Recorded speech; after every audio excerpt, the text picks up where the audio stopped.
1 Samuel chapter 1. Elkanah lived in Ramah, a town in the hill country of Ephraim. His great-great-grandfather was Zuph. So Elkanah was a member of the Zuph clan of the Ephraim tribe. Elkanah's father was Jeroham. His grandfather was Elihu, and his great-grandfather was Tohu. Elkanah had 2 wives, Hannah and Peninnah. Although Peninnah had children, Hannah did not have any. Once a year Elkanah traveled from his hometown to Shiloh, where he worshipped the Lord all-powerful and offered sacrifices. Eli was the Lord's priest there, and his 2 sons, Hophni and Phinehas, served with him as priests. Whenever Elkanah offered a sacrifice, he gave some of the meat to Peninnah and some to each of her sons and daughters. But he gave Hannah even more, because he loved Hannah very much, even though the Lord had kept her from having children of her own. Peninnah liked to make Hannah feel miserable about not having any children, especially when the family went to the house of the Lord each year. One day, Elkanah was there offering a sacrifice, when Hannah began crying and refused to eat. So Elkanah asked, "Hannah, why are you crying? Why won't you eat? Why do you feel so bad? Don't I mean more to you than 10 sons?" When the sacrifice had been offered, and they had eaten the meal, Hannah got up and went to pray. Eli was sitting in his chair near the door to the place of worship. Hannah was broken-hearted and was crying as she prayed. "Lord all-powerful, I am your servant, but I am so miserable. Please let me have a son. I will give him to you for as long as he lives, and his hair will never be cut." Hannah prayed silently to the Lord for a long time, but her lips were moving, and Eli thought she was drunk. "How long are you going to stay drunk?" he asked. "Sober up." "Sir, please don't think I'm no good. Hannah answered. I'm not drunk and I haven't been drinking. But I do feel miserable and terribly upset. I've been praying all this time, telling the Lord about my problems." Eli replied, "You may go home now and stop worrying. I'm sure the God of Israel will answer your prayer." "Sir, thank you for being so kind to me," Hannah said. Then she left, and after eating something, she felt much better. Elkanah and his family got up early the next morning and worshipped the Lord. Then they went back home to Ramah.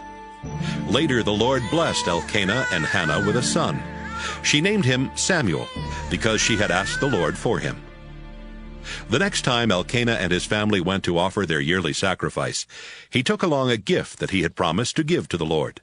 But Hannah stayed home because she had told Elkanah, "Samwel and I won't go until he's old enough for me to stop nursing him. Then I'll give him to the Lord, and he can stay there at Shiloh for the rest of his life." "You know what's best," Elkanah said. "Stay here until it's time to stop nursing him. I'm sure the Lord will help you do what you have promised." Hannah did not go to Shiloh until she stopped nursing Samwel. When it was the time of the year to go to Shiloh again, Hannah and Elkanah took Samwel to the Lord's house. They brought along a 3-year-old bull, a 20-pound sack of flour, and a clay jar full of wine. Hannah and Elkanah offered the bull as a sacrifice, then brought the little boy to Eli. "Sir," Hannah said, "a few years ago I stood here beside you and asked the Lord to give me a child. Here he is. The Lord gave me just what I asked for. Now I am giving him to the Lord, and he will be the Lord's servant for as long as he lives." 1 Samuel chapter 2. Elkanah worshipped the Lord there at Shiloh, and Hannah prayed, "You make me strong and happy, Lord. You rescued me. Now I can be glad and laugh at my enemies. No other God is like you. We're safer with you than on a high mountain. I can tell those proud people, 'Stop your boasting. Nothing is hidden from the Lord, and he judges what we do.' Our Lord, you break the bows of warriors, but you give strength to everyone who stumbles. People who once had plenty to eat must now hire themselves out for only a piece of bread. But you give the hungry more than enough to eat. A woman did not have a child, and you gave her 7. But a woman who had many was left with none. You take away life, and you give life. You send people down to the world of the dead and bring them back again. Our Lord, you are the one who makes us rich or poor. You put some in high positions and bring disgrace on others. You lift the poor and homeless out of the garbage dump and give them places of honor in royal palaces. You set the world on foundations, and they belong to you. You protect your loyal people, but everyone who is evil will die in darkness. We cannot win a victory by our own strength. Our Lord, those who attack you will be broken in pieces when you fight back with thunder from heaven. You will judge the whole earth and give power and strength to your chosen king. Elkanah and Hannah went back home to Ramah, but the boy Samwel stayed to help Eli serve the Lord. Eli's sons were priests, but they were dishonest and refused to obey the Lord. So, while people were boiling the meat from their sacrifices, these priests would send over a servant with a large 3-pronged fork.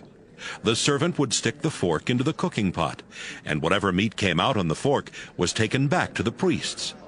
That is how these 2 priests treated every Israelite who came to offer sacrifices in Shiloh. Sometimes, when people were offering sacrifices, the servant would come over, even before the fat had been cut off and sacrificed to the Lord.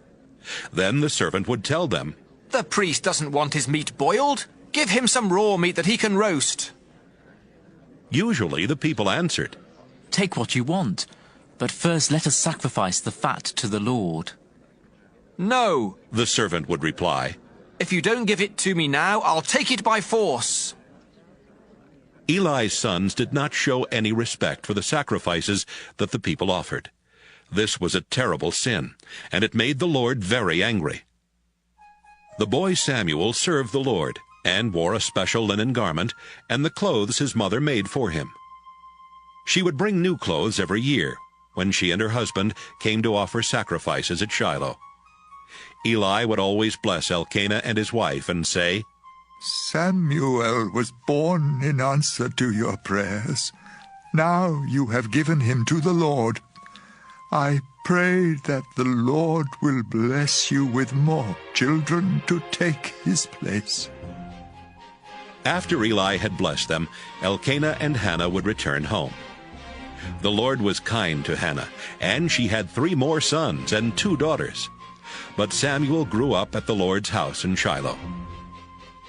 Eli was now very old, and he heard what his sons were doing to the people of Israel. Why are you doing these awful things? He asked them. I've been hearing nothing but complaints about you from all of the Lord's people. If you harm another person, God can help make things right between the 2 of you. But if you commit a crime against the Lord, no one can help you. But the Lord had already decided to kill them, so he kept them from listening to their father. Each day the Lord and his people liked Samwel more and more. One day a prophet came to Eli and gave him this message from the Lord. When your ancestors were slaves of the king of Egypt, I came and showed them who I am. Out of all the tribes of Israel, I chose your family to be my priests. I wanted them to offer sacrifices and burn incense to me, and to find out from me what I want my people to do. I commanded everyone to bring their sacrifices here where I live, and I allowed you and your family to keep those that were not offered to me on the altar. But you honor your sons instead of me. You don't respect the sacrifices and offerings that are brought to me, and you've all gotten fat from eating the best parts. I am the Lord, the God of Israel. I promised to always let your families serve me as priests, but now I tell you that I cannot do this any longer. I honor anyone who honors me, but I put a curse on anyone who hates me. The time will come when I will kill you and everyone else in your family. Not one of you will live to an old age. Your family will have a lot of trouble. I will be kind to Israel, but everyone in your family will die young. If I let anyone from your family be a priest, his life will be full of sadness and sorrow. But most of the men in your family will die a violent death. To prove to you that I will do these things, your 2 sons, Hophni and Phinehas, will die on the same day. I have chosen someone else to be my priest, someone who will be faithful and obey me. I will always let his family serve as priests and help my chosen king. But if anyone is left from your family, he will come to my priest and beg for money or a little bread.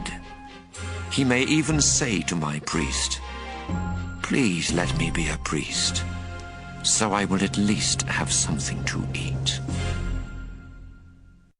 1 Samuel, chapter 3.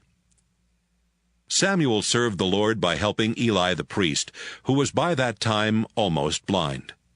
In those days the Lord hardly ever spoke directly to people, and he did not appear to them in dreams very often. But one night Eli was asleep in his room, and Samuel was sleeping on a mat near the sacred chest in the Lord's house. They had not been asleep very long when the Lord called out Samuel's name. "Here I am," Samuel answered. Then he ran to Eli and said, "Here I am. What do you want?" I didn't call you. Eli answered. Go back to bed. Samuel went back. Again the Lord called out Samuel's name. Samuel got up and went to Eli. "Here I am," he said. "What do you want?" Eli told him, Son, I didn't call you. Go back to sleep. The Lord had not spoken to Samuel before, and Samuel did not recognize the voice. When the Lord called out his name for the 3rd time, Samuel went to Eli again and said, "Here I am. What do you want?" Eli finally realized that it was the Lord who was speaking to Samuel. So he said, Go back and lie down.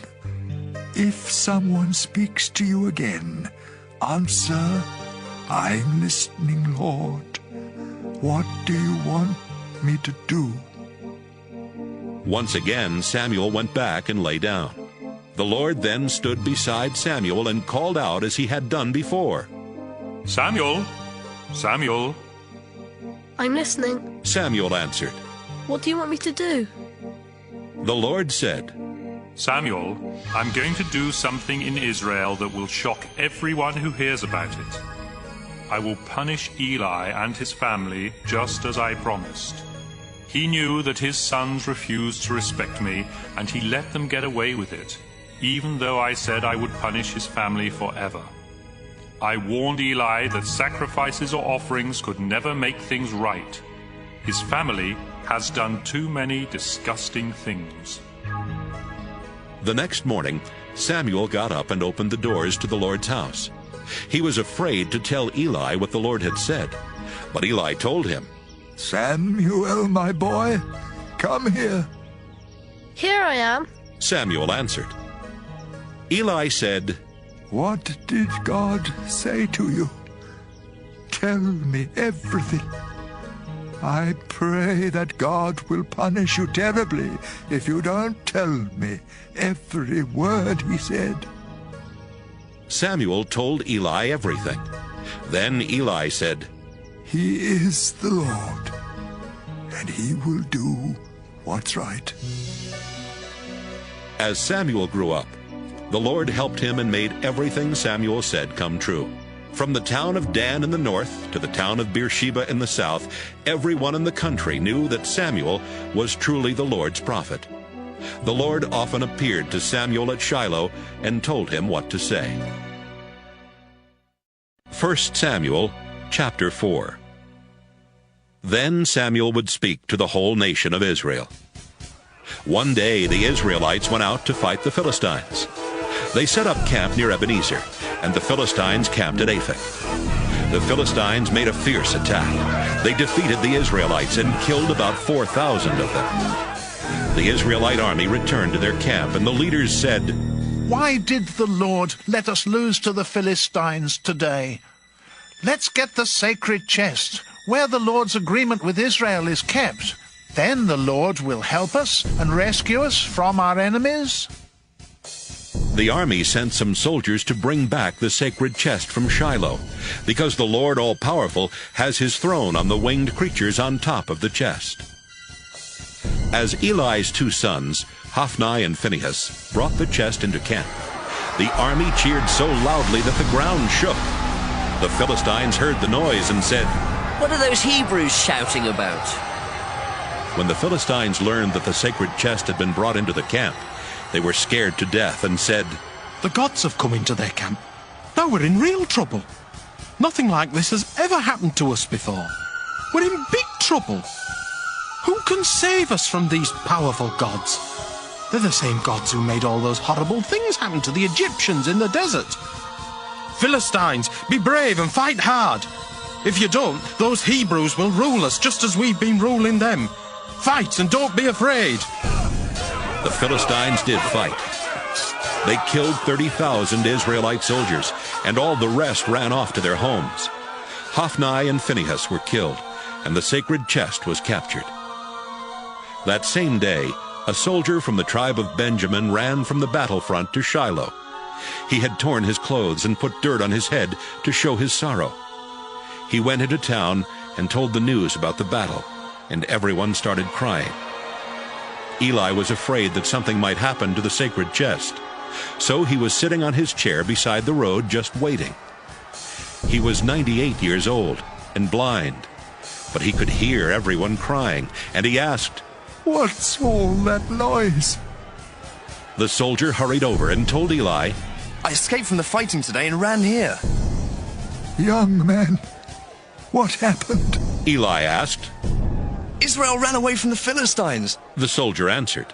"Many of our people were killed, including your 2 sons, Hophni and Phinehas. But worst of all, the sacred chest was captured." Eli was still sitting on a chair beside the wall of the town gate.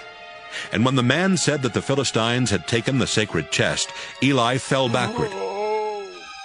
He was a very heavy old man, and the fall broke his neck and killed him. He had been a leader of Israel for 40 years. The wife of Phinehas was about to give birth, and soon after she heard that the sacred chest had been captured and that her husband and his father had died, her baby came. The birth was very hard, and she was dying. But the women taking care of her said, "Don't be afraid, it's a boy." She didn't pay any attention to them. Instead, she kept thinking about losing her husband and her father-in-law. So she said, "My son will be named Ichabod, because the glory of Israel left our country when the sacred chest was captured." 1 Samuel chapter 5. The Philistines took the sacred chest from near Ebenezer to the town of Ashdod. They brought it into the temple of their god Dagon and put it next to the statue of Dagon, which they worshipped. When the people of Ashdod got up early the next morning, they found the statue lying face down on the floor in front of the sacred chest.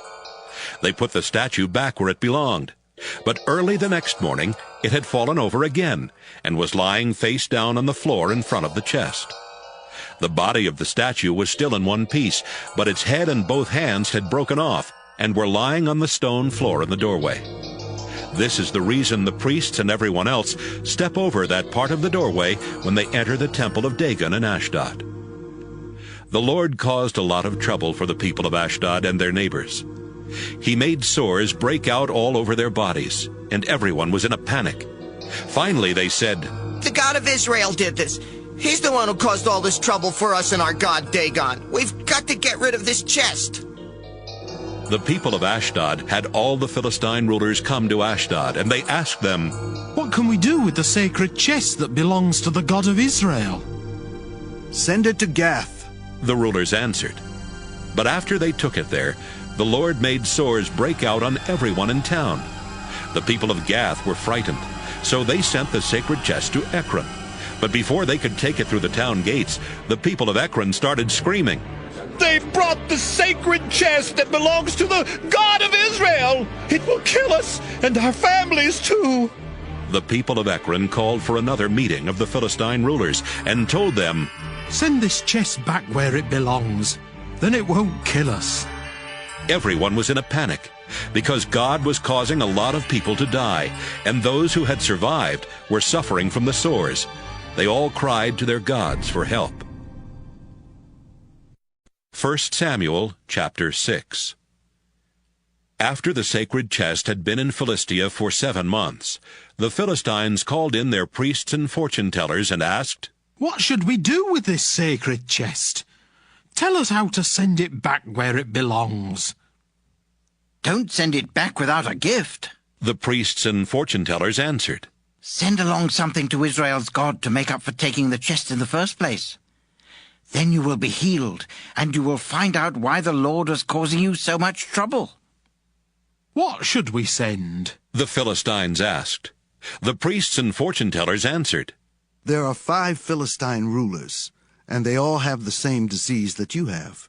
So make 5 gold models of the swords, and 5 gold models of the rats that are wiping out your crops. If you honor the God of Israel with this gift, maybe he will stop causing trouble for you and your gods and your crops. Don't be like the Egyptians and their king. They were stubborn, but when Israel's God was finished with them, they had to let Israel go. Get a new cart and 2 cows that have young calves and that have never pulled a cart. Hitch the cows to the cart, but take the calves back to their barn. Then put the chest on the cart. Put the gold rats and sores into a bag and put it on the cart next to the chest. Then send it on its way."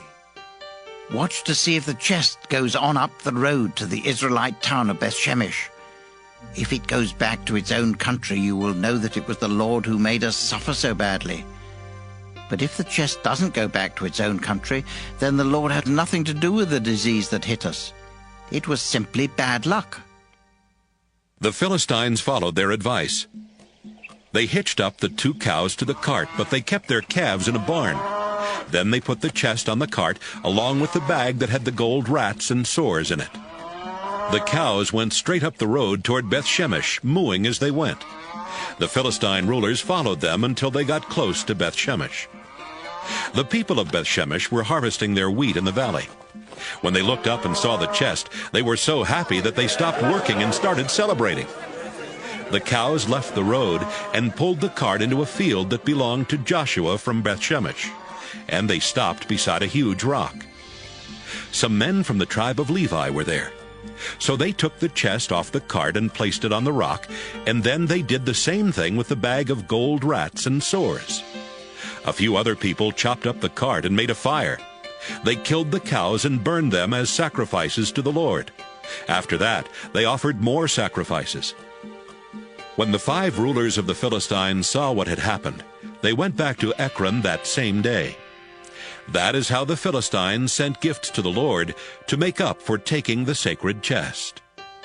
They sent 5 gold sores, 1 each for their towns of Ashdod, Gaza, Ashkelon, Gath, and Ekron.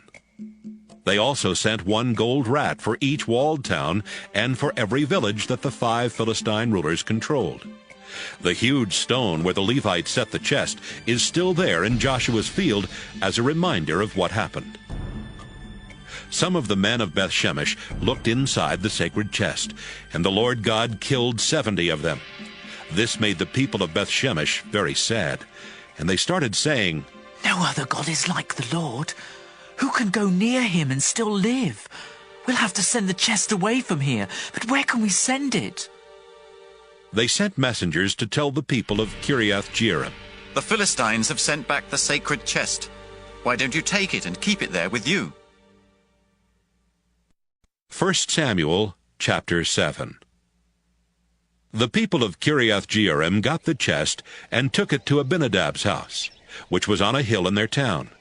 They chose his son Eleazar to take care of it, and it stayed there for 20 years. During this time everyone in Israel was very sad and begged the Lord for help. One day Samwel told all the people of Israel, "If you really want to turn back to the Lord, then prove it. Get rid of your foreign idols, including the ones of the goddess Astarte. Turn to the Lord with all your heart and worship only him. Then he will rescue you from the Philistines." The people got rid of their idols of Baal and Astarte and began worshiping only the Lord. Then Samwel said, "Tell everyone in Israel to meet together at Mizpah, and I will pray to the Lord for you." The Israelites met together at Mizpah with Samwel as their leader. They drew water from the well and poured it out as an offering to the Lord. On that same day they went without eating to show their sorrow, and they confessed they had been unfaithful to the Lord. When the Philistine rulers found out about the meeting at Mizpah, they sent an army there to attack the people of Israel. The Israelites were afraid when they heard that the Philistines were coming. "Don't stop praying," they told Samwel. "Ask the Lord our God to rescue us." Samwel begged the Lord to rescue Israel. Then he sacrificed a young lamb to the Lord. Samwel had not even finished offering the sacrifice when the Philistines started to attack. But the Lord answered his prayer and made thunder crash all around them. The Philistines panicked and ran away. The men of Israel left Mizpah and went after them as far as the hillside below Beth-kar, killing every enemy soldier they caught. The Philistines were so badly beaten that it was quite a while before they attacked Israel again. After the battle, Samwel set up a monument between Mizpah and the rocky cliffs. He named it Help Monument, to remind Israel how much the Lord had helped them. For as long as Samwel lived, the Lord helped Israel fight the Philistines. The Israelites were even able to recapture their towns and territory between Ekron and Gath. Israel was also at peace with the Amorites. Samwel was a leader in Israel all his life. Every year he would go around to the towns of Bethel, Gilgal, and Mizpah, where he served as judge for the people. Then he would go back to his home in Ramah and do the same thing there. He also had an altar built for the Lord at Ramah. 1 Samuel chapter 8. Samuel had 2 sons. The older one was Joel, and the younger one was Abijah. When Samwel was getting old, he let them be leaders at Beersheba. But they were not like their father. They were dishonest and accepted bribes to give unfair decisions. One day the nation's leaders came to Samwel at Ramah and said, "You're an old man. You set a good example for your sons, but they haven't followed it. Now we want a king to be our leader, just like all the other nations. Choose one for us." Samwel was upset to hear the leaders say they wanted a king, so he prayed about it. The Lord answered, "Samwel, do everything they want you to do. I am really the one they have rejected as their king. Ever since the day I rescued my people from Egypt, they have turned from me to worship idols. Now they are turning away from you. Do everything they ask, but warn them and tell them how a king will treat them." Samwel told the people who were asking for a king what the Lord had said. "If you have a king, this is how he will treat you. He will force your sons to join his army. Some of them will ride in his chariots, some will serve in the cavalry, and others will run ahead of his own chariot. Some of them will be officers in charge of 1,000 soldiers, and others will be in charge of 50. Still others will have to farm the king's land and harvest his crops, or make weapons and parts for his chariots. Your daughters will have to make perfume or do his cooking and baking. The king will take your best fields, as well as your vineyards and olive orchards, and give them to his own officials. He will also take 1/10 of your grain and grapes and give it to his officers and officials. The king will take your slaves and your best young men and your donkeys and make them do his work. He will also take 1/10 of your sheep and goats. you will become the king's slaves, and you will finally cry out for the Lord to save you from the king you wanted. But the Lord won't answer your prayers. The people would not listen to Samuel. No! They said, We want to be like other nations. We want a king to rule us and lead us in battle. Samuel listened to them and then told the Lord exactly what they had said. Do what they want. The Lord answered. Give them a king. Samuel told the people to go back to their homes. 1 Samuel, chapter 9. Kish was a wealthy man who belonged to the tribe of Benjamin. His father was Abiel. His grandfather was Zeror. His great-grandfather was Bichereth. And his great-great-grandfather was Aphiah. Kish had a son named Saul, who was better looking and more than a head taller than anyone else in all Israel. Kish owned some donkeys, but they had run off, so he told Saul, Take one of the servants, and go, look for the donkeys. Saul and the servant went through the hill country of Ephraim and the territory of Shalisha, but they could not find the donkeys. Then they went through the territories of Shaalim and Benjamin, but still there was no sign of the donkeys. Finally, they came to the territory where the clan of Zuph lived. Let's go back home, Saul told his servant. If we don't go back soon, my father will stop worrying about the donkeys and start worrying about us. Wait, the servant answered. There's a man of God who lives in a town near here. He's amazing. Everything he says comes true. Let's talk to him. Maybe he can tell us where to look. Saul said, How can we talk to the prophet when I don't have anything to give him? We don't even have any bread left in our sacks. What can we give him? I have a small piece of silver, the servant answered. We can give him that, and then he will tell us where to look for the donkeys. Great, Saul replied. Let's go to the man who can see visions. He said this because in those days God would answer questions by giving visions to prophets. Saul and his servant went to the town where the prophet lived. As they were going up the hill to the town, they met some young women coming out to get water, and the two men said to them, We're looking for the man who can see visions. Is he in town? Yes, he is, they replied. He's in town today because there's going to be a sacrifice and a sacred meal at the place of worship. In fact, he's just ahead of you. Hurry! And you should find him right inside the town gate. He's on his way out to the place of worship to eat with the invited guests. They can't start eating until he blesses the sacrifice. If you go now, you should find him.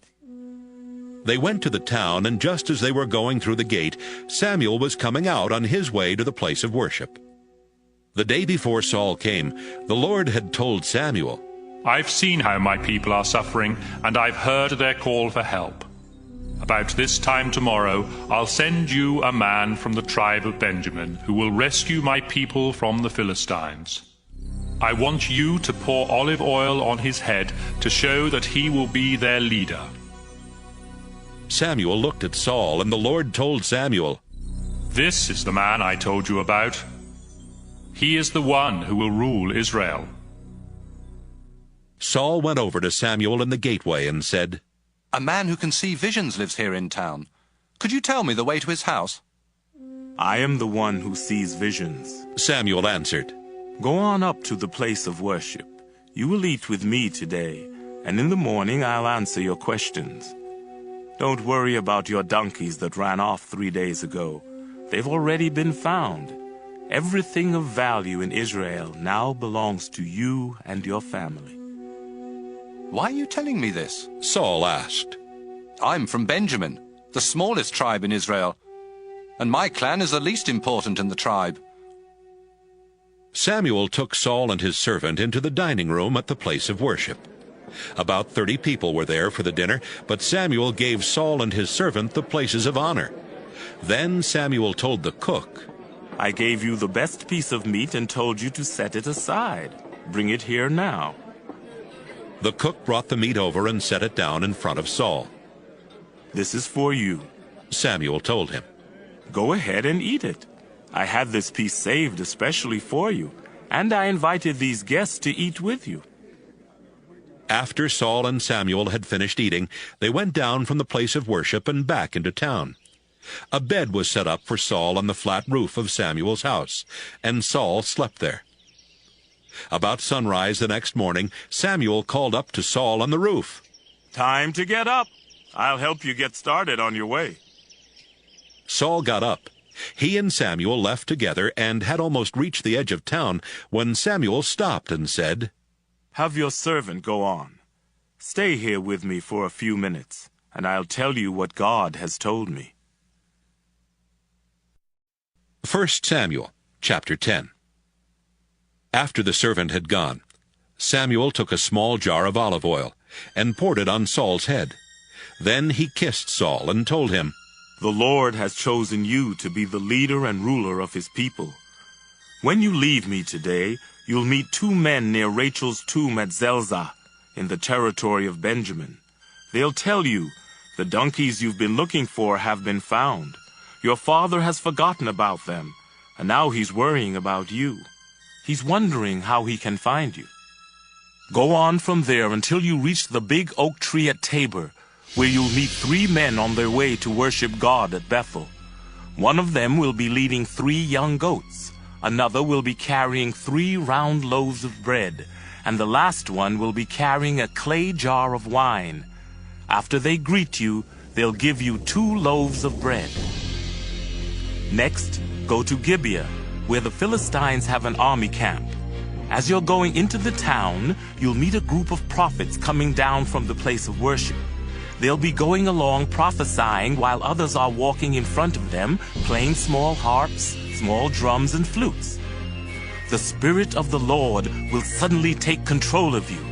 You'll become a different person and start prophesying right along with them. After these things happen, do whatever you think is right. God will help you. Then you should go to Gilgal. I'll come a little later, so wait for me. It may even take a week for me to get there, but when I come, I'll offer sacrifices and offerings to the Lord. I'll also tell you what to do next." As Saul turned around to leave Samwel, God made Saul feel like a different person. That same day, everything happened just as Samwel had said. When Saul arrived at Gibeah, a group of prophets met him. The Spirit of God suddenly took control of him, and right there in the middle of the group he began prophesying. Some people who had known Saul for a long time saw that he was speaking and behaving like a prophet. They said to each other, "What's happened? How can Saul be a prophet?" "Why not?" one of them answered. "Saul has as much right to be a prophet as anyone else." That's why everyone started saying, "How could Saul be a prophet?" After Saul stopped prophesying, he went to the place of worship. Later, Saul's uncle asked him, "Where have you been?" Saul answered, "Looking for the donkeys. We couldn't find them, so we went to talk with Samuel." "And what did he tell you?" Saul's uncle asked. Saul answered, "He told us the donkeys had been found." But Saul didn't mention that Samwel had chosen him to be king. Samwel sent messengers to tell the Israelites to come to Mizpah and meet with the Lord. When everyone had arrived, Samwel said, "The Lord God of Israel told me to remind you that he had rescued you from the Egyptians and from the other nations that abused you. God has rescued you from your troubles and hard times, but you have rejected your God and have asked for a king. Now each tribe and clan must come near the place of worship so the Lord can choose a king." Samwel brought each tribe one after the other to the altar, and the Lord chose the Benjamin tribe. Next, Samwel brought each clan of Benjamin there, and the Lord chose the Matri clan. Finally, Saul the son of Kish was chosen. But when they looked for him, he was nowhere to be found. The people prayed, "Our Lord, is Saul here?" "Yes," the Lord answered. "He is hiding behind the baggage." The people ran and got Saul and brought him into the middle of the crowd. He was more than a head taller than anyone else. "Look closely at the man the Lord has chosen," Samwel told the crowd. "There is no one like him." The crowd shouted, "Long live the king! Long live the king! Samwel explained the rights and duties of a king and wrote them all in a book. He put the book in a temple building at one of the places where the Lord was worshipped. Then Samwel sent everyone home. God had encouraged some young men to become followers of Saul, and when he returned to his hometown of Gibeah, they went with him. But some worthless fools said, "How can someone like Saul rescue us from our enemies?" They did not want Saul to be their king, and so they didn't bring him any gifts. But Saul kept calm. 1 Samuel, chapter 11. About this time, King Nahash of Ammon came with his army and surrounded the town of Jabesh in Gilead. The people who lived there told Nahash, "If you will sign a peace treaty with us, you can be our ruler, and we will pay taxes to you." Nahash answered, "Sure, I'll sign a treaty, but not before I insult Israel by poking out the right eye of every man who lives in Jabesh." The town leaders said, "Give us 7 days so we can send messengers everywhere in Israel to ask for help. If no one comes here to save us, we will surrender to you."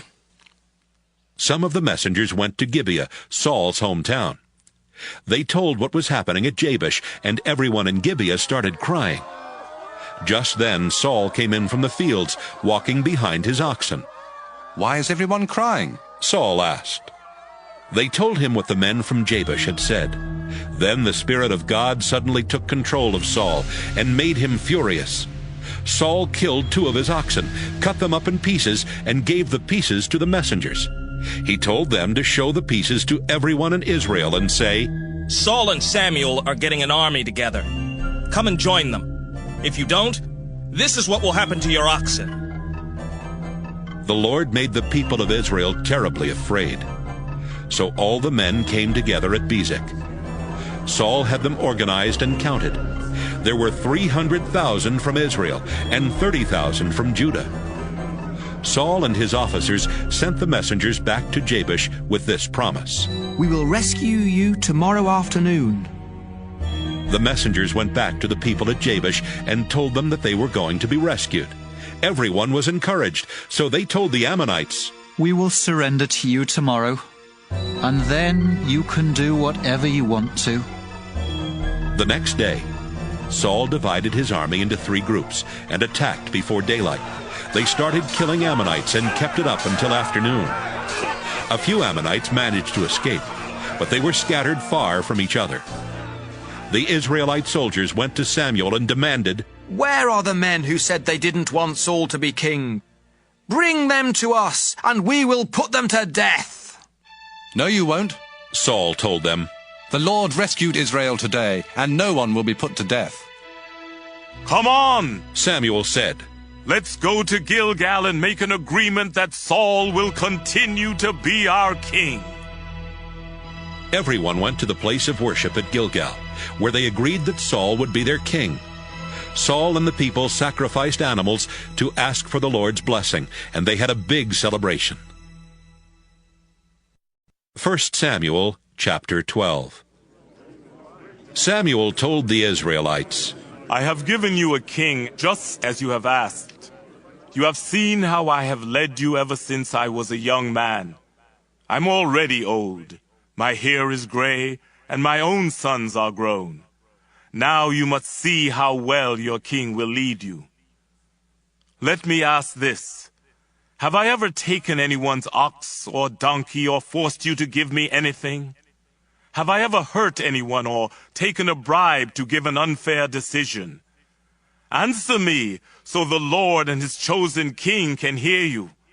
And if I have done any of these things, I will give it all back." "No!" the Israelites answered. "You've never cheated us in any way." Samwel said, "The Lord and his chosen king are witnesses to what you have said." "That's true," they replied. Then Samwel told them, "The Lord brought your ancestors out of Egypt and chose Moses and Aaron to be your leaders. Now the Lord will be your judge. So stand here and listen while I remind you how often the Lord has saved you and your ancestors from your enemies. After Jacob went to Egypt, Your ancestors cried out to the Lord for help, and he sent Moses and Aaron. They led your ancestors out of Egypt and had them settle in this land. But your ancestors forgot the Lord, so he let them be defeated by the Philistines, the king of Moab, and Sisera, the commander of Hazor's army. Again your ancestors cried out to the Lord for help. They said, "We have sinned. We stopped worshiping you, our Lord, and started worshiping Baal and Astarte. But now, if you rescue us from our enemies, we will worship you." The Lord sent Gideon, Bedan, Jephthah, and Samwel to rescue you from your enemies, and you didn't have to worry about being attacked. Then you saw King Nahash of Ammon was going to attack you. And even though the Lord your God is your king, you told me, "This time it's different. We want a king to rule us." You asked for a king and you chose one. Now he stands here where all of you can see him. But it was really the Lord who made him your king. If you and your king want to be followers of the Lord, you must worship him and do what he says. Don't be stubborn. If you're stubborn and refuse to obey the Lord, he will turn against you and your king. Just stand here and watch the Lord show his mighty power. Isn't this the dry season? I'm going to ask the Lord to send a thunderstorm. When you see it, you will realize how wrong you were to ask for a king. Samuel prayed, and that same day the Lord sent a thunderstorm. Everyone was afraid of the Lord and of Samuel. They told Samuel, "Please pray to the Lord your God for us. We don't want to die. We have sinned many times in the past, and we were very wrong to ask for a king." Samuel answered, "Even though what you did was wrong, you don't need to be afraid. But you must always follow the Lord and worship him with all your heart. Don't worship idols. They don't have any power, and they can't help you or save you when you're in trouble. But the Lord has chosen you to be his own people. He will always take care of you so that everyone will know how great he is. I would be disobeying the Lord if I stopped praying for you. I will always teach you how to live right. You also must obey the Lord. You must worship him with all your heart and remember the great things he has done for you. But if you and your king do evil, the Lord will wipe you out." 1 Samuel chapter 13. Saul was a young man when he became king, and he ruled Israel for 2 years. Then he chose 3,000 men from Israel to be full-time soldiers and sent everyone else home. 2,000 of these troops stayed with him in the hills around Michmash and Bethel. The other 1,000 were stationed with Jonathan at Gibeah in the territory of Benjamin. Jonathan led an attack on the Philistine army camp at Gibeah. The Philistine camp was destroyed, but the other Philistines heard what had happened. Then Saul told his messengers, "Go to every village in the country. Give a signal with the trumpet, and when the people come together, tell them what has happened."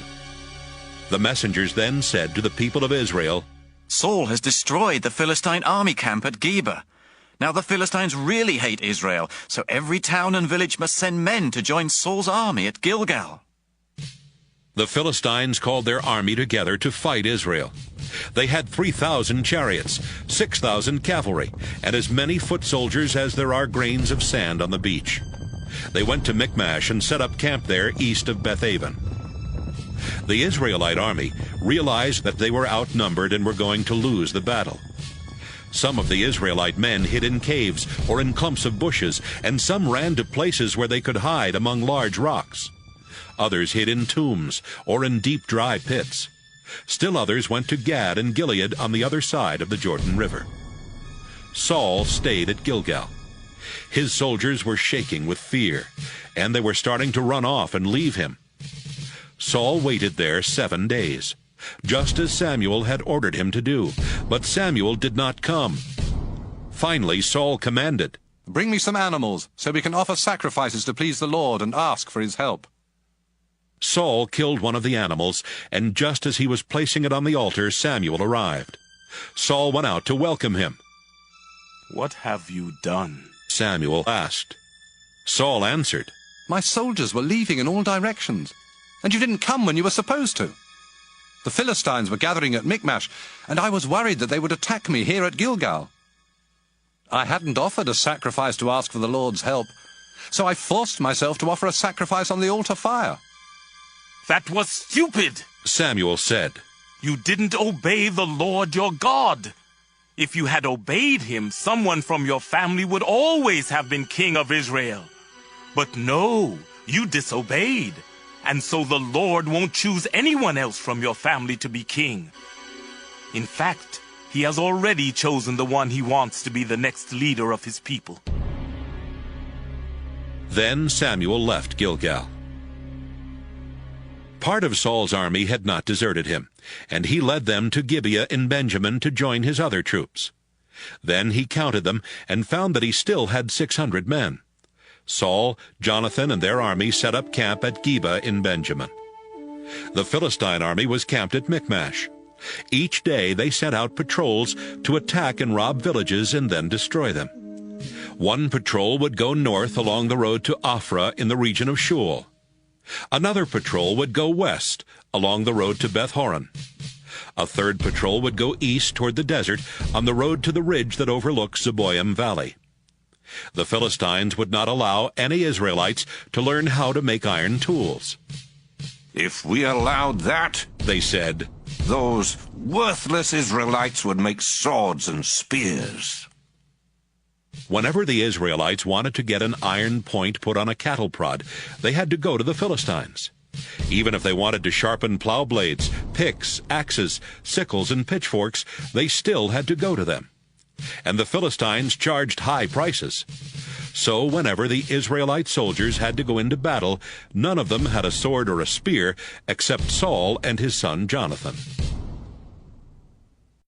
1 Samuel chapter 14.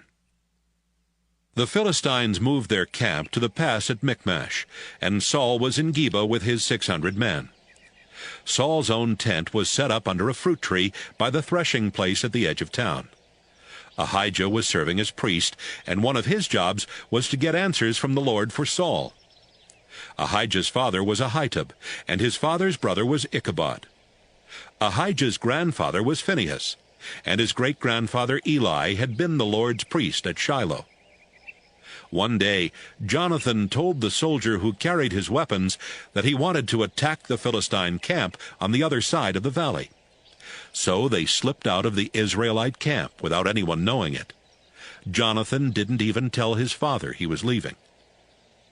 Jonathan decided to get to the Philistine camp by going through the pass that led between Shiny Cliff and Michmash to the north, and Thornbush Cliff and Gibeah to the south. Jonathan and the soldier who carried his weapons talked as they went toward the Philistine camp. "It's just the two of us against all those godless men," Jonathan said. "But the Lord can help a few soldiers win a battle just as easily as he can help a whole army. Maybe the Lord will help us win this battle." "Do whatever you want," the soldier answered. "I'll be right there with you." "This is what we'll do," Jonathan said. "We'll go across and let them see us. If they agree to come down the hill and fight where we are, then we won't climb up to their camp. But we will go if they tell us to come up the hill and fight. That will mean the Lord is going to help us win." Jonathan and the soldier stood at the bottom of the hill where the Philistines could see them. The Philistines said, "Look! Those worthless Israelites have crawled out of the holes where they've been hiding." Then they yelled down to Jonathan and the soldier, "Come up here, and we will teach you a thing or two." Jonathan turned to the soldier and said, "Follow me. The Lord is going to let us win." Jonathan crawled up the hillside with the soldier right behind him. When they got to the top, Jonathan killed the Philistines who attacked from the front, and the soldier killed those who attacked from behind. Before they had gone 100 feet, they had killed about 20 Philistines. The whole Philistine army panicked. those in camp, those on guard duty, those in the fields, and those on raiding patrols. All of them were afraid and confused. Then God sent an earthquake, and the ground began to tremble. Saul's lookouts at Geba saw that the Philistine army was running in every direction like melted wax. Saul told his officers, "Call the roll and find out who left our camp." When they had finished, they found out that Jonathan and the soldier who carried his weapons were missing. At that time, Ahijah was serving as priest for the army of Israel, and Saul told him, "Come over here. Let's ask God what we should do." Just as Saul finished saying this, he could see that the Philistine army camp was getting more and more confused, and he said, "Ahijah, never mind." Saul quickly called his army together, then led them to the Philistine camp. By this time, the Philistines were so confused they were killing each other.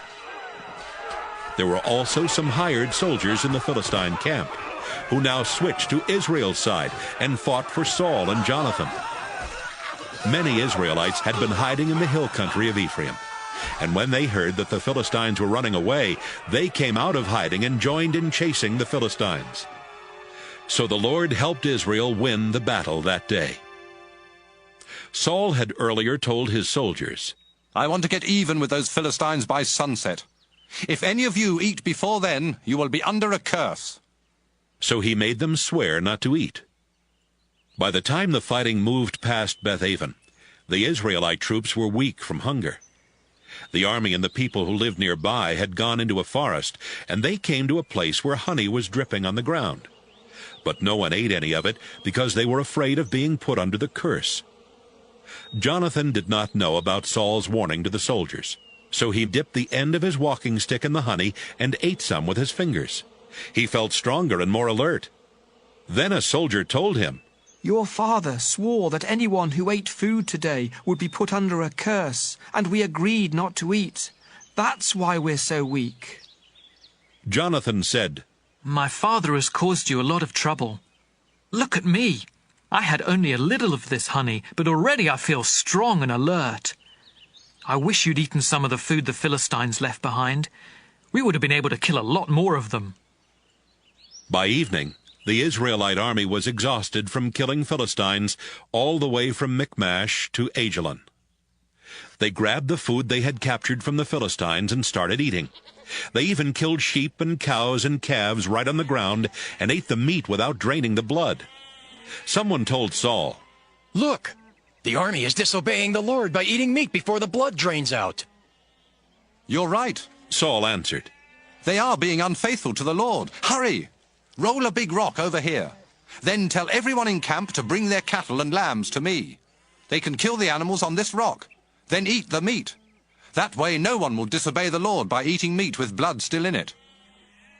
That night the soldiers brought their cattle over to the big rock and killed them there. It was the first altar Saul had built for offering sacrifices to the Lord. Saul said, "Let's attack the Philistines again while it's still dark. We can fight them all night. Let's kill them and take everything they own."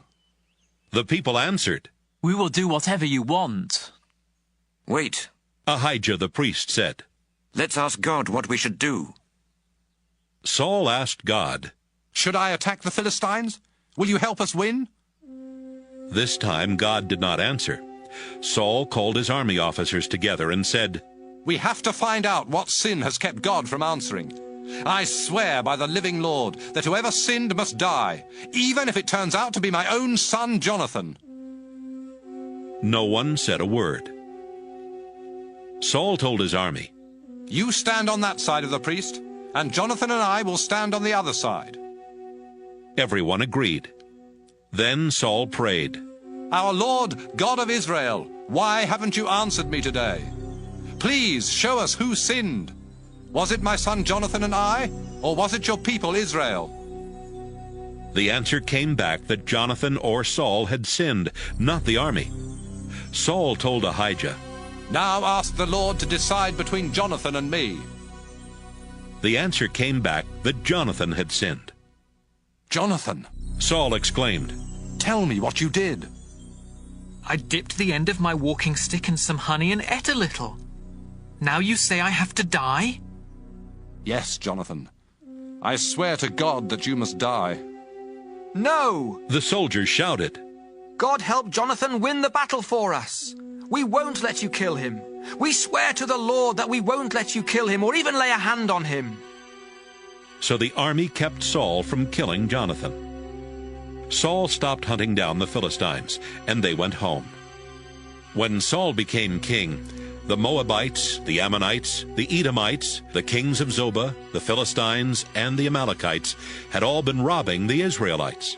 Saul fought back against these enemies and stopped them from robbing Israel. He was a brave commander and always won his battles. Saul's wife was Ahinoam, the daughter of Ahimaaz. They had 3 sons, Jonathan, Ishvi, and Malchishua. They also had 2 daughters. The older one was Merab, and the younger one was Michal. Abner, Saul's cousin, was the commander of the army. Saul's father Kish and Abner's father Ner were sons of Abiel. Saul was at war with the Philistines for as long as he lived. Whenever he found a good warrior or a brave man, Saul made him join his army. 1 Samuel chapter 15. One day Samuel told Saul, "The Lord had me choose you to be king of his people Israel. Now listen to this message from the Lord. When the Israelites were on their way out of Egypt, the nation of Amalek attacked them. I am the Lord all-powerful, and now I am going to make Amalek pay. Go and attack the Amalekites. Destroy them and all their possessions. Don't have any pity. Kill their men, women, children, and even their babies. Slaughter their cattle, sheep, camels, and donkeys." Saul sent messengers who told every town and village to send men to join the army at Telaim. There were 210,000 troops in all, and 10,000 of these were from Judah. Saul organized them, then led them to a valley near one of the towns in Amalek, where they got ready to make a surprise attack. Some Kenites lived nearby, and Saul told them, "Your people were kind to our nation when we left Egypt, and I don't want you to get killed when I wipe out the Amalekites. Leave here and stay away from them." The Kenites left, and Saul attacked the Amalekites from Havilah to Shur, which is just east of Egypt. Every Amalekite was killed except King Agag. Saul and his army let Agag live, and they also spared the best sheep and cattle. They didn't want to destroy anything of value, so they only killed the animals that were worthless or weak. The Lord told Samuel, "Saul has stopped obeying me, and I'm sorry that I made him king." Samuel was angry, and he cried out in prayer to the Lord all night. Early the next morning he went to talk with Saul.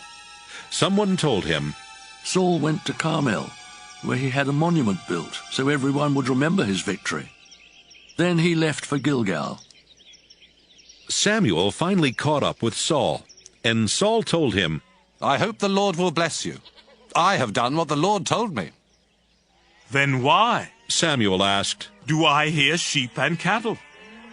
"The army took them from the Amalekites," Saul explained. "They kept the best sheep and cattle so they could sacrifice them to the Lord your God. But we destroyed everything else." "Stop," Samuel said. "Let me tell you what the Lord told me last night." "All right," Saul answered. Samuel continued, "You may not think you're very important, but the Lord chose you to be king, and you are in charge of the tribes of Israel. When the Lord sent you on this mission, he told you to wipe out those worthless Amalekites. Why didn't you listen to the Lord? Why did you keep the animals and make him angry?" "But I did listen to the Lord," Saul answered. "He sent me on a mission and I went. I captured King Agag and destroyed his nation. All the animals were going to be destroyed anyway. That's why the army brought the best sheep and cattle to Gilgal as sacrifices to the Lord your God." "Tell me," Samuel said, "does the Lord really want sacrifices and offerings?"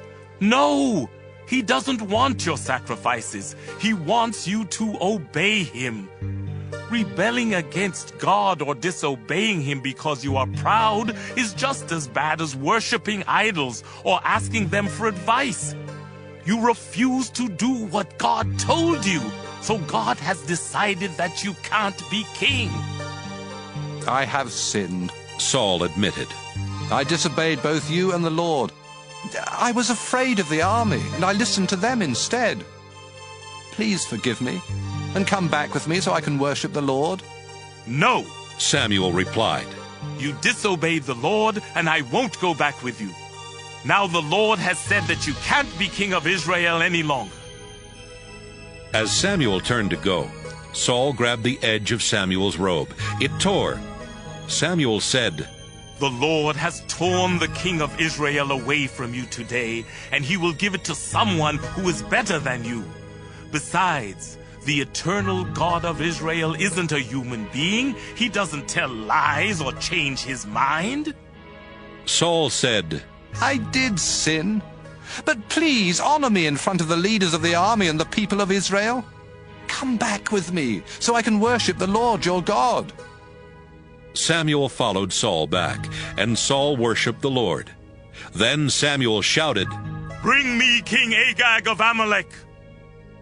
Agag came in chains, and he was saying to himself, Surely they won't kill me now. But Samuel said, Agag, you have snatched children from their mother's arms and killed them. Now your mother will be without children. Then Samuel chopped Agag to pieces at the place of worship in Gilgal. Samuel went home to Ramah, and Saul returned to his home in Gibeah. Even though Samuel felt sad about Saul, Samuel never saw him again. 1 Samuel chapter 16. The Lord was sorry he had made Saul the king of Israel. One day he said, Samuel, I've rejected Saul, and I refuse to let him be king any longer. Stop feeling sad about him. Put some olive oil in a small container, and go and visit a man named Jesse, who lives in Bethlehem. I've chosen one of his sons to be my king. Samuel answered, If I do that, Saul will find out and have me killed. Take a calf with you, the Lord replied. Tell everyone that you've come to offer it as a sacrifice to me, then invite Jesse to the sacrifice. When I show you which one of his sons I have chosen, pour the olive oil on his head. Samuel did what the Lord told him and went to Bethlehem. The town leaders went to meet him, but they were terribly afraid and asked, Is this a friendly visit? Yes, it is, Samuel answered. I've come to offer a sacrifice to the Lord. Get yourselves ready to take part in the sacrifice and come with me. Samuel also invited Jesse and his sons to come to the sacrifice, and he got them ready to take part. When Jesse and his sons arrived, Samuel noticed Jesse's oldest son, Eliab.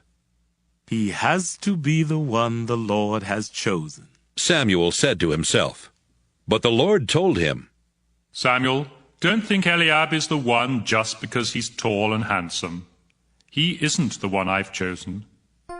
People judge others by what they look like, but I judge people by what is in their hearts.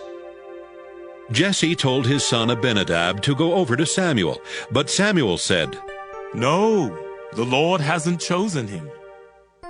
Next, Jesse sent his son Shammah to him, and Samuel said, The Lord hasn't chosen him either. Jesse had all 7 of his sons go over to Samuel. Finally, Samuel said, Jesse, the Lord hasn't chosen any of these young men. Do you have any more sons? Yes, Jesse answered. My youngest son David is out taking care of the sheep. Send for him, Samuel said.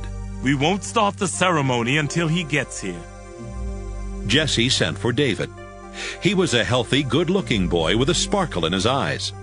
As soon as David came, the Lord told Samuel, He's the one. Get up and pour the olive oil on his head. Samuel poured the oil on David's head while his brothers watched. At that moment, the Spirit of the Lord took control of David and stayed with him from then on. Samuel returned home to Ramah. The Spirit of the Lord had left Saul, and an evil spirit from the Lord was terrifying him. It's an evil spirit from God that's frightening you. Saul's officials told him, Your Majesty, let us go and look for someone who is good at playing the harp. He can play for you whenever the evil spirit from God bothers you, and you'll feel better. All right, Saul answered. Find me someone who is good at playing the harp and bring him here. A man named Jesse who lives in Bethlehem has a son who can play the harp. One official said. He's a brave warrior, he's good-looking, he can speak well, and the Lord is with him. Saul sent a message to Jesse. Tell your son David to leave your sheep and come here to me. Jesse loaded a donkey with bread and a goatskin full of wine. Then he told David to take the donkey and a young goat to Saul. David went to Saul and started working for him. Saul liked him so much that he put David in charge of carrying his weapons. Not long after this, Saul sent another message to Jesse. I really like David. Please let him stay with me. Whenever the evil spirit from God bothered Saul, David would play his harp. Saul would relax and feel better, and the evil spirit would go away. 1 Samuel chapter 17. The Philistines got ready for war, and brought their troops together to attack the town of Soko in Judah. They set up camp at Ephes-dammim, between Soko and Azekah. King Saul and the Israelite army set up camp on a hill overlooking Elah Valley, and they got ready to fight the Philistine army that was on a hill on the other side of the valley. The Philistine army had a hero named Goliath, who was from the town of Gath, and was over 9 feet tall. He wore a bronze helmet and had bronze armor to protect his chest and legs. The chest armor alone weighed about 125 pounds. He carried a bronze sword strapped on his back, and his spear was so big that the iron spearhead alone weighed more than 15 pounds. A soldier always walked in front of Goliath to carry his shield. Goliath went out and shouted to the army of Israel, Why are you lining up for battle? I'm the best soldier in our army, and all of you are in Saul's army. Choose your best soldier to come out and fight me. If he can kill me, our people will be your slaves. But if I kill him, your people will be our slaves. Here and now, I challenge Israel's whole army. Choose someone to fight me. Saul and his men heard what Goliath said, but they were so frightened of Goliath that they couldn't do a thing. David's father Jesse was an old man who belonged to the Ephrathah clan and lived in Bethlehem in Judah. Jesse had 8 sons. The oldest was Eliab, the next was Abinadab, and Shammah was the third. The 3 of them had gone off to fight in Saul's army. David was Jesse's youngest son.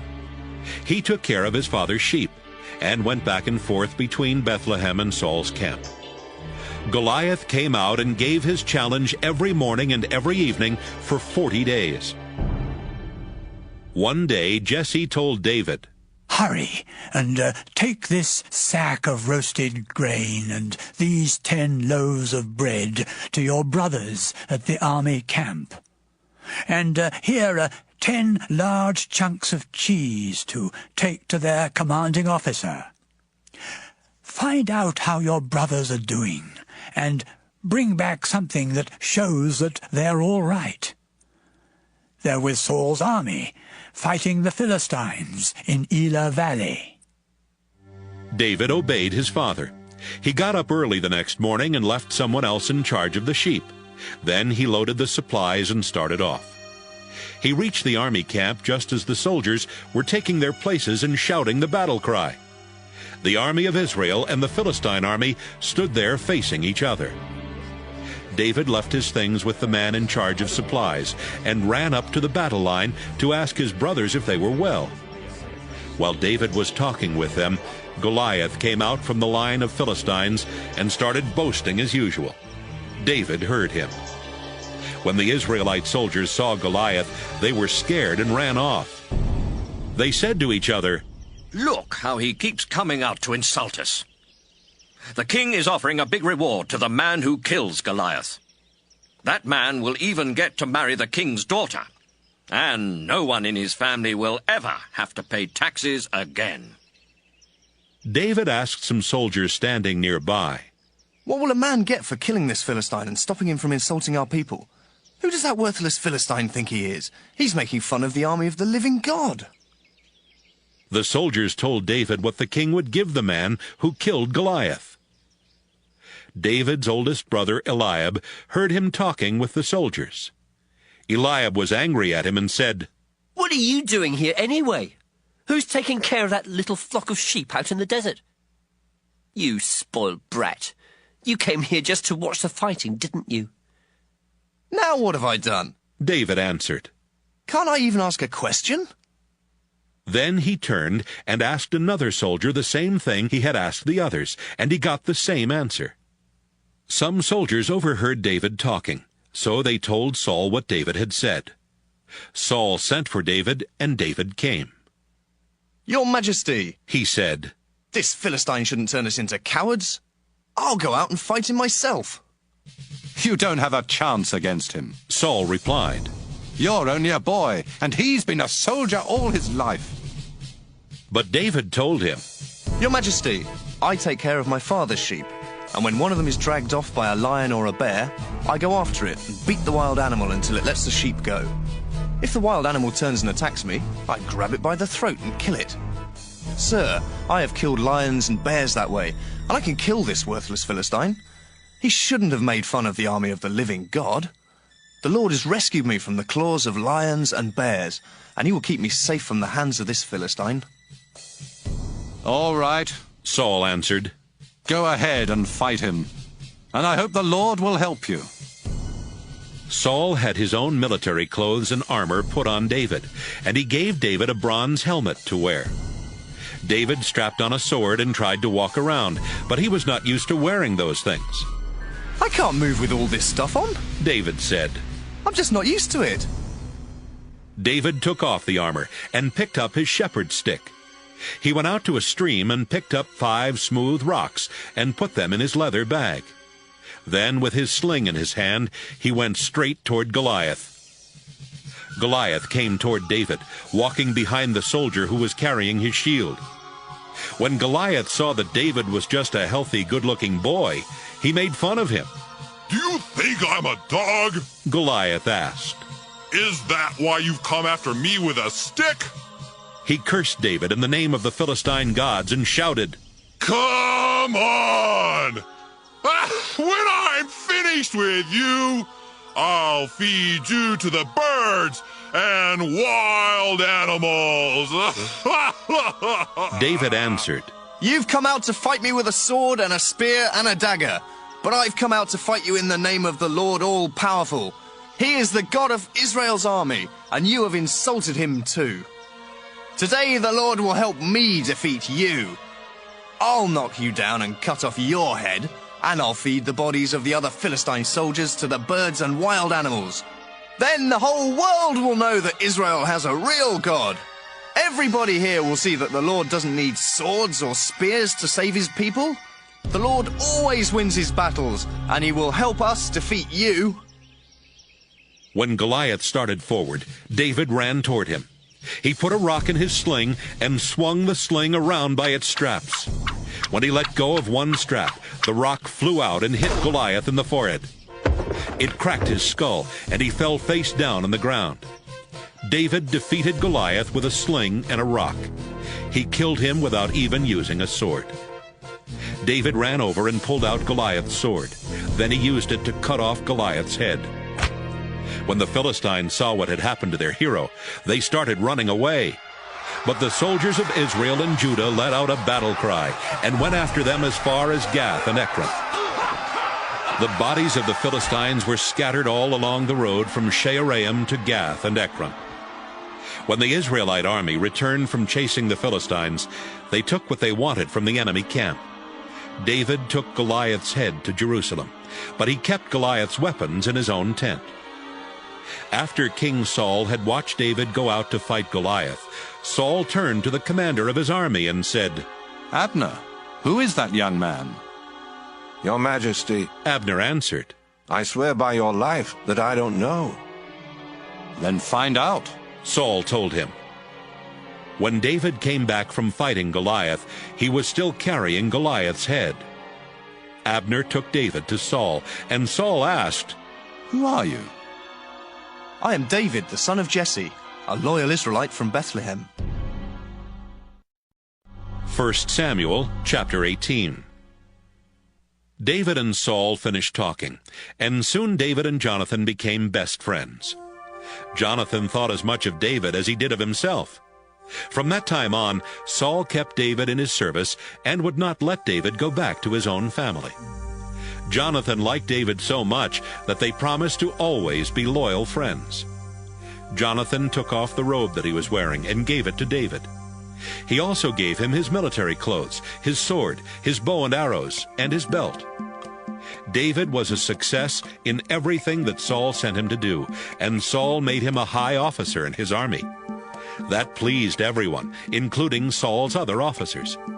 David had killed Goliath, the battle was over, and the Israelite army set out for home. As the army went along, women came out of each Israelite town to welcome King Saul. They were singing happy songs and dancing to the music of tambourines and harps. They sang, Saul has killed 1,000 enemies. David has killed 10,000 enemies.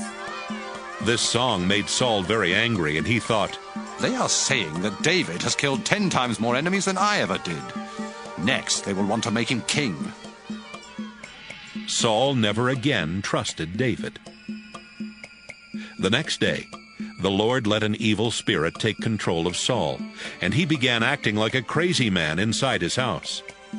David came to play the harp for Saul as usual, but this time Saul had a spear in his hand. Saul thought, I'll pin David to the wall. He threw the spear at David twice, but David dodged and got away both times. Saul was afraid of David because the Lord was helping David and was no longer helping him. Saul put David in charge of 1,000 soldiers and sent him out to fight. The Lord helped David, and he and his soldiers always won their battles. This made Saul even more afraid of David. But everyone else in Judah and Israel was loyal to David because he led the army in battle. One day, Saul told David, If you'll be brave and fight the Lord's battles for me, I'll let you marry my oldest daughter, Merab. But Saul was really thinking, I don't want to kill David myself, so I'll let the Philistines do it for me. David answered, How could I possibly marry your daughter? I'm not very important, and neither is my family. But when the time came for David to marry Saul's daughter Merab, Saul told her to marry Adriel from the town of Meholah. Saul had another daughter. Her name was Michal, and Saul found out that she was in love with David. This made Saul happy, and he thought, I'll tell David he can marry Michal, but I'll set it up so that the Philistines will kill him. He told David, I'm going to give you a second chance to marry one of my daughters. Saul ordered his officials to speak to David in private, so they went to David and said, Look, the king likes you, and all of his officials are loyal to you. Why not ask the king if you can marry his daughter Michal? I'm not rich or famous enough to marry Princess Michal, David answered. The officials went back to Saul and told him exactly what David had said. Saul was hoping that the Philistines would kill David, and he told his officials to tell David, The king doesn't want any silver or gold. He only wants to get even with his enemies. All you have to do is to bring back proof that you have killed 100 Philistines.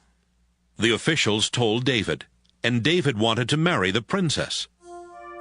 King Saul had set a time limit, and before it ran out, David and his men left and killed 200 Philistines. He brought back the proof and showed it to Saul so he could marry Michal. Saul agreed to let David marry Michal. Saul knew that she loved David, and he also realized that the Lord was helping David. But knowing those things made Saul even more afraid of David, and he was David's enemy for the rest of his life. The Philistine rulers kept coming to fight Israel, but whenever David fought them, he won. He was famous because he won more battles against the Philistines than any of Saul's other officers. 1 Samuel chapter 19. One day Saul told his son Jonathan and his officers to kill David. But Jonathan liked David a lot, and he warned David, "My father is trying to have you killed, so be very careful. Hide in a field tomorrow morning, and I'll bring him there. Then I'll talk to him about you, and if I find out anything, I'll let you know." The next morning, Jonathan reminded Saul about the many good things David had done for him. Then he said, "Why do you want to kill David? He hasn't done anything to you.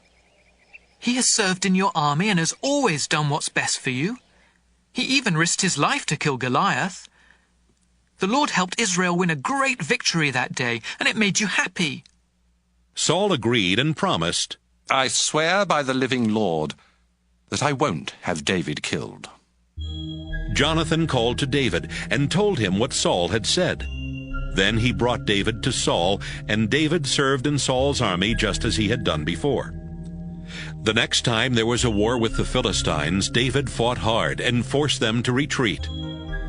One night, David was in Saul's home, playing the harp for him. Saul was sitting there holding a spear, when an evil spirit from the Lord took control of him. Saul tried to pin David to the wall with the spear, but David dodged and it stuck in the wall. David ran out of the house and escaped.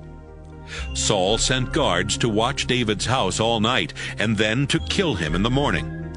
Michal, David's wife, told him, "If you don't escape tonight, they'll kill you tomorrow." She helped David go through a window and climb down to the ground. As David ran off, Michal put a statue in his bed. She put goat hair on its head and dressed it in some of David's clothes. The next morning, Saul sent guards to arrest David, but Michal told them, "David is sick." Saul sent the guards back and told them, "Get David out of his bed and bring him to me so I can have him killed." When the guards went in, all they found in the bed was the statue with the goat hair on its head. "Why have you tricked me this way?" Saul asked Michal. "You helped my enemy get away." She answered, "He said he would kill me if I didn't help him escape." Meanwhile, David went to Samuel at Ramah and told him what Saul had done.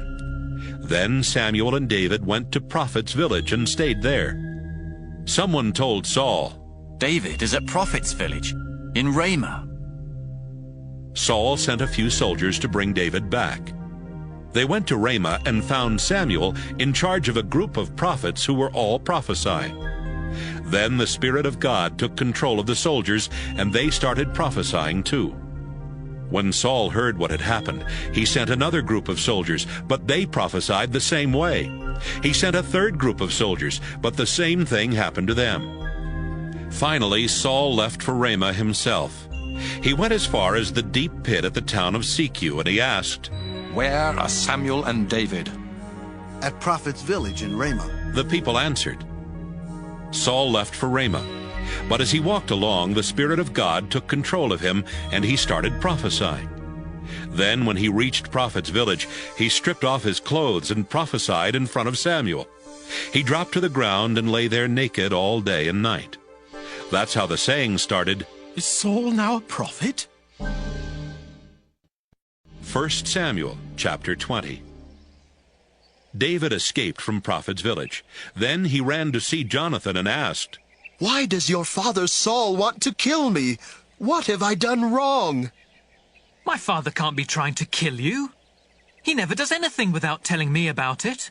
Why would he hide this from me? It can't be true." "Jonathan, I swear it's true.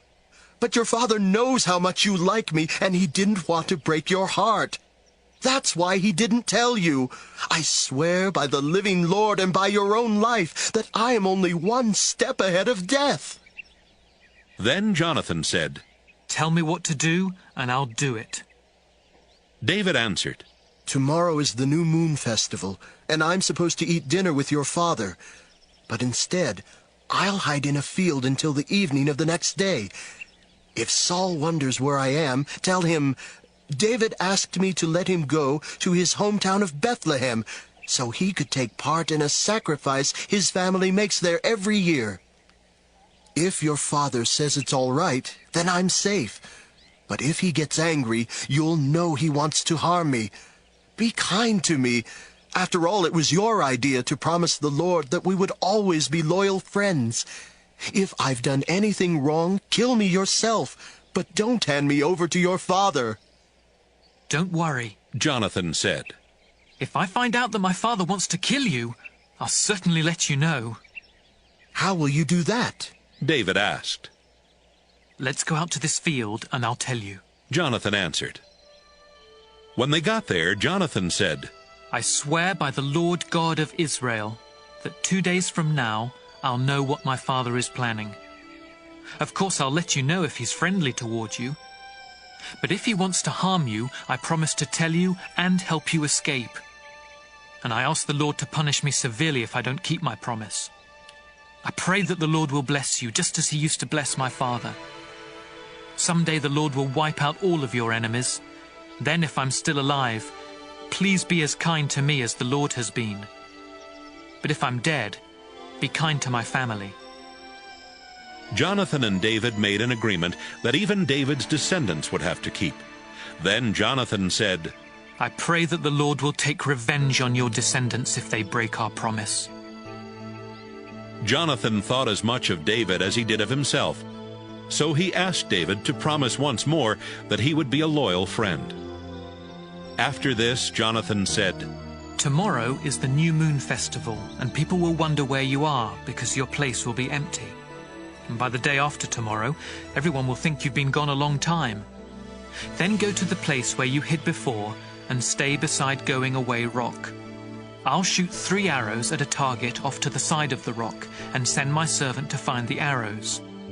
You'll know if it's safe to come out by what I tell him. If it is safe, I swear by the living Lord that I'll say, the arrows are on this side of you, pick them up. But if it isn't safe, I'll say to the boy, the arrows are further away. This will mean that the Lord wants you to leave and you must go. But he will always watch us to make sure that we keep the promise we made to each other. So David hid there in the field. During the New Moon Festival, Saul sat down to eat by the wall just as he always did. Jonathan sat across from him, and Abner sat next to him. But David's place was empty. Saul didn't say anything that day because he was thinking, something must have happened to make David unfit to be at the festival. Yes, something must have happened.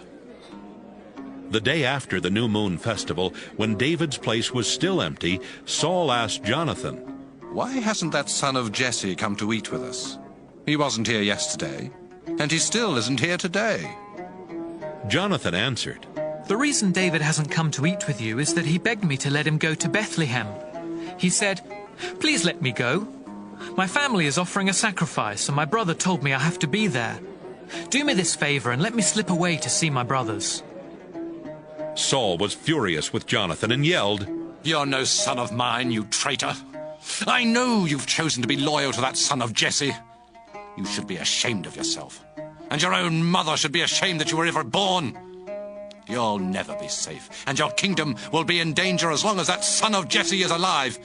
Turn him over to me now. He deserves to die. Why do you want to kill David? Jonathan asked. What has he done? Saul threw his spear at Jonathan and tried to kill him. Then Jonathan was sure that his father really did want to kill David.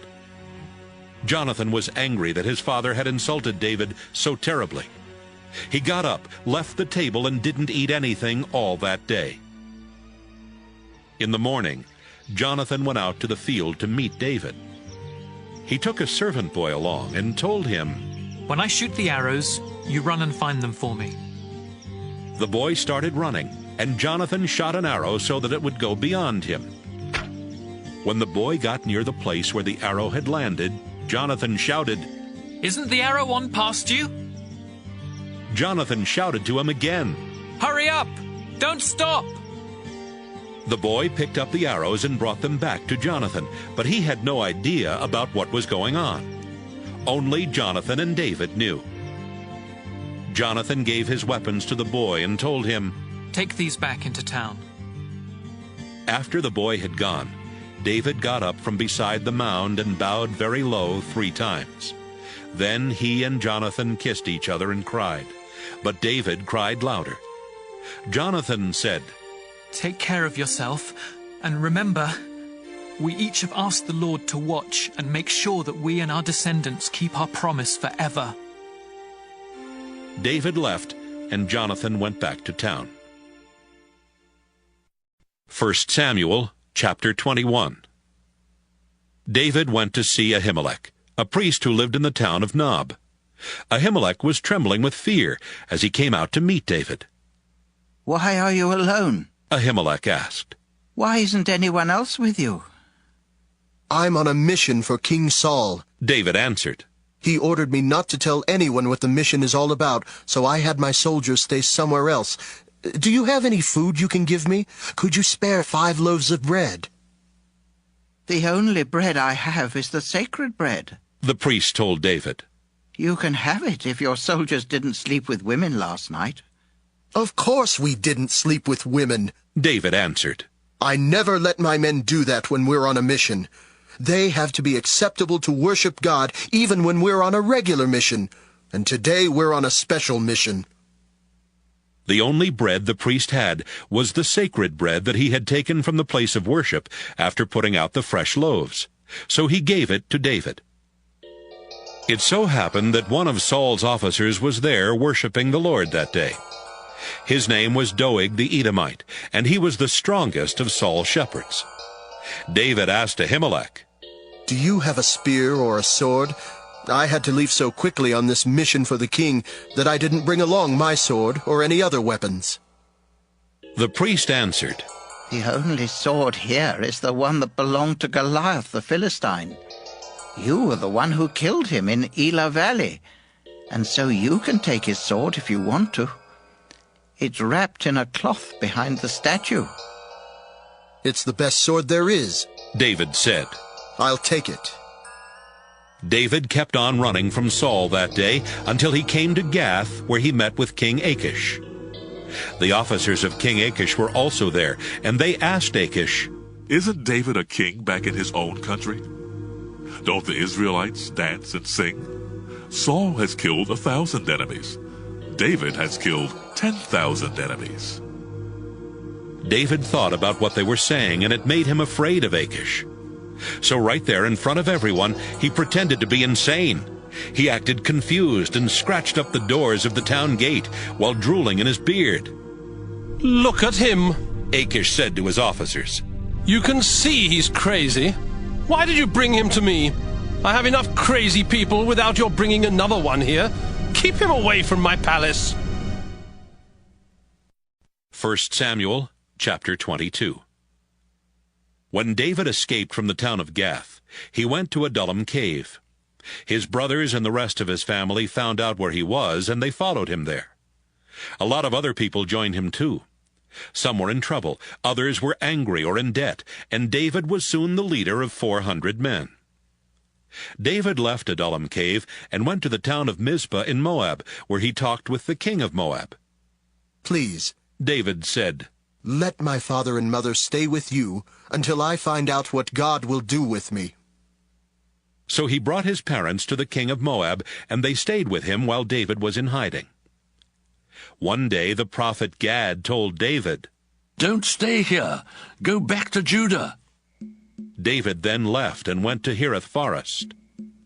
Saul was sitting under a small tree on top of the hill at Gibeah when he heard that David and his men had been seen. Saul was holding his spear, and his officers were standing in front of him. He told them, "Listen to me. You belong to the Benjamin tribe. So if that son of Jesse ever becomes king, he won't give you fields or vineyards. He won't make you officers in charge of thousands or hundreds, as I have done. But you're all plotting against me. Not one of you told me that my own son Jonathan had made an agreement with him. Not one of you cared enough to tell me that Jonathan had helped one of my officers rebel. Now that son of Jesse is trying to ambush me. Doeg the Edomite was standing with the other officers and spoke up. When I was in the town of Nob, I saw that son of Jesse. He was visiting the priest Ahimelech, the son of Ahitub. Ahimelech talked to the Lord for him, then gave him food and the sword that had belonged to Goliath the Philistine. Saul sent a message to Ahimelech and his whole family of priests at Nob, ordering them to come to him. When they came, Saul told them, "Listen to me, you son of Ahitub." "Certainly, your majesty," Ahimelech answered. Saul demanded, "Why did you plot against me with that son of Jesse? You helped him rebel against me by giving him food and a sword and by talking with God for him. Now he's trying to ambush me." "Your majesty, none of your officers is more loyal than David," Ahimelech replied. "He's your son-in-law and the captain of your bodyguard. Everyone in your family respects him. This isn't the first time I've talked with God for David, and it's never made you angry before. Please don't accuse me or my family like this. I have no idea what's going on." "Ahimelech," Saul said, "you and your whole family are going to die." Saul shouted to his bodyguards, "These priests of the Lord helped David. They knew he was running away, but they didn't tell me. Kill them!" But the king's officers would not attack the priests of the Lord. Saul turned to Doeg, who was from Edom, and said, "Kill the priests!" On that same day, Doeg killed 85 priests. Then he attacked the town of Nob, where the priests had lived, and he killed everyone there, men, women, children, and babies. He even killed their cattle, donkeys, and sheep. Ahimelech's son Abiathar was the only one who escaped. He ran to David and told him, "Saul has murdered the priests at Nob." David answered, "That day when I saw Doeg, I knew he would tell Saul. Your family died because of me. Stay here. Isn't the same person trying to kill both of us? Don't worry. You'll be safe here with me." 1 Samuel chapter 23. One day some people told David, "The Philistines keep attacking the town of Keilah and stealing grain from the threshing place." David asked the Lord, "Should I attack these Philistines?" "Yes," the Lord answered. "Attack them and rescue Keilah." But David's men said, "Look, even here in Judah we're afraid of the Philistines. We will be terrified if we try to fight them at Keilah." David asked the Lord about it again. "Leave right now," the Lord answered. "I will give you victory over the Philistines at Keilah." David and his men went there and fiercely attacked the Philistines. They killed many of them, then led away their cattle and rescued the people of Keilah. Meanwhile, Saul heard that David was in Keilah. "God has let me catch David," Saul said. "David is trapped inside a walled town where the gates can be locked." Saul decided to go there and surround the town in order to trap David and his men. He sent messengers who told the towns and villages, "Send men to serve in Saul's army." By this time, Abiathar had joined David in Keilah and had brought along everything he needed to get answers from God.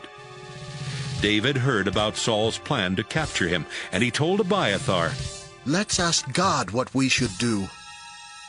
David prayed, "Lord God of Israel, I was told that Saul is planning to come here. What should I do? Suppose he threatens to destroy the town because of me. Would the leaders of Keilah turn me over to Saul, or is he really coming? Please tell me, Lord." "Yes, he will come," the Lord answered. "Would the leaders of Keilah hand me and my soldiers over to Saul?" "Yes, they would," the Lord answered. David and his 600 men got out of there fast and started moving from place to place. Saul heard that David had left Keilah, and he decided not to go after him. David stayed in hideouts in the hill country of Ziph Desert. Saul kept searching, but God never let Saul catch him. One time David was at Horesh in Ziph Desert. He was afraid because Saul had come to the area to kill him. But Jonathan went to see David, and God helped him encourage David. "Don't be afraid," Jonathan said. "My father Saul will never get his hands on you. In fact, you're going to be the next king of Israel, and I'll be your highest official. Even my father knows it's true." They both promised the Lord that they would always be loyal to each other. Then Jonathan went home, but David stayed at Horesh. Some people from the town of Ziph went to Saul at Gibeah and said, "Your Majesty, David has a hideout not far from us. It's near Horesh, somewhere on Mount Akila, south of Jeshimon. If you come, we will help you catch him." Saul told them, "You've done me a big favor, and I pray that the Lord will bless you. Now please, do just a little more for me. Find out exactly where David is, as well as where he goes, and who has seen him there. I've been told that he's very tricky. Find out where all his hiding places are, and come back when you're sure. Then I'll go with you. If he is still in the area, or anywhere among the clans of Judah, I'll find him." The people from Ziph went back ahead of Saul, and they found out that David and his men were still south of Jeshimon in the Maon Desert. Saul and his army set out to find David. But David heard that Saul was coming, and he went to a place called the Rock, one of his hideouts in Maon Desert. Saul found out where David was and started closing in on him. Saul was going around a hill on one side, and David and his men were on the other side trying to get away. Saul and his soldiers were just about to capture David and his men when a messenger came to Saul and said, "Come quickly! The Philistines are attacking Israel and taking everything!" Saul stopped going after David and went back to fight the Philistines. That's why the place is called Escape Rock. David left and went to live in the hideouts at En-Gedi. 1 Samuel chapter 24. When Saul got back from fighting off the Philistines, he heard that David was in the desert around En-Gedi. Saul led 3,000 of Israel's best soldiers out to look for David and his men near Wild Goat Rocks at En-Gedi. There were some sheep pens along the side of the road, and one of them was built around the entrance to a cave. Saul went into the cave to relieve himself. David and his men were hiding at the back of the cave. They whispered to David, "The Lord told you he was going to let you defeat your enemies and do whatever you want with them. This must be the day the Lord was talking about." David sneaked over and cut off a small piece of Saul's robe, but Saul didn't notice a thing. Afterward, David was sorry that he had even done that, and he told his men, "Stop talking foolishly. We're not going to attack Saul. He's my king, and I pray that the Lord will keep me from doing anything to harm his chosen king." Saul left the cave and started down the road. Soon David also got up and left the cave. "Your Majesty!" he shouted from a distance. Saul turned around to look. David bowed down very low and said, "Your Majesty, why do you listen to people who say that I am trying to harm you? You can see for yourself that the Lord gave me the chance to catch you in the cave today. Some of my men wanted to kill you, but I wouldn't let them do it. I told them, I will not harm the Lord's chosen king. Your Majesty, look at what I'm holding. You can see that it's a piece of your robe. If I could cut off a piece of your robe, I could have killed you. But I let you live. And that should prove I am not trying to harm you or to rebel.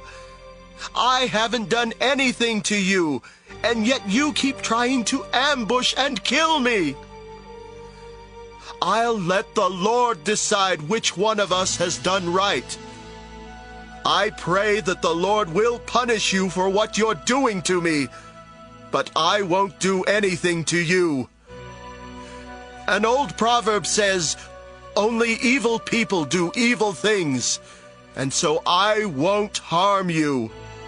Why should the king of Israel be out chasing me anyway? I'm as worthless as a dead dog or a flea. I pray that the Lord will help me escape and show that I am in the right. David, my son, is that you? Saul asked. Then he started crying and said, David, you're a better person than I am. You treated me with kindness, even though I've been cruel to you. You've told me how you were kind enough not to kill me when the Lord gave you the chance. If you really were my enemy, you wouldn't have let me leave here alive. I pray that the Lord will give you a big reward for what you did today. I realize now that you will be the next king, and a powerful king at that.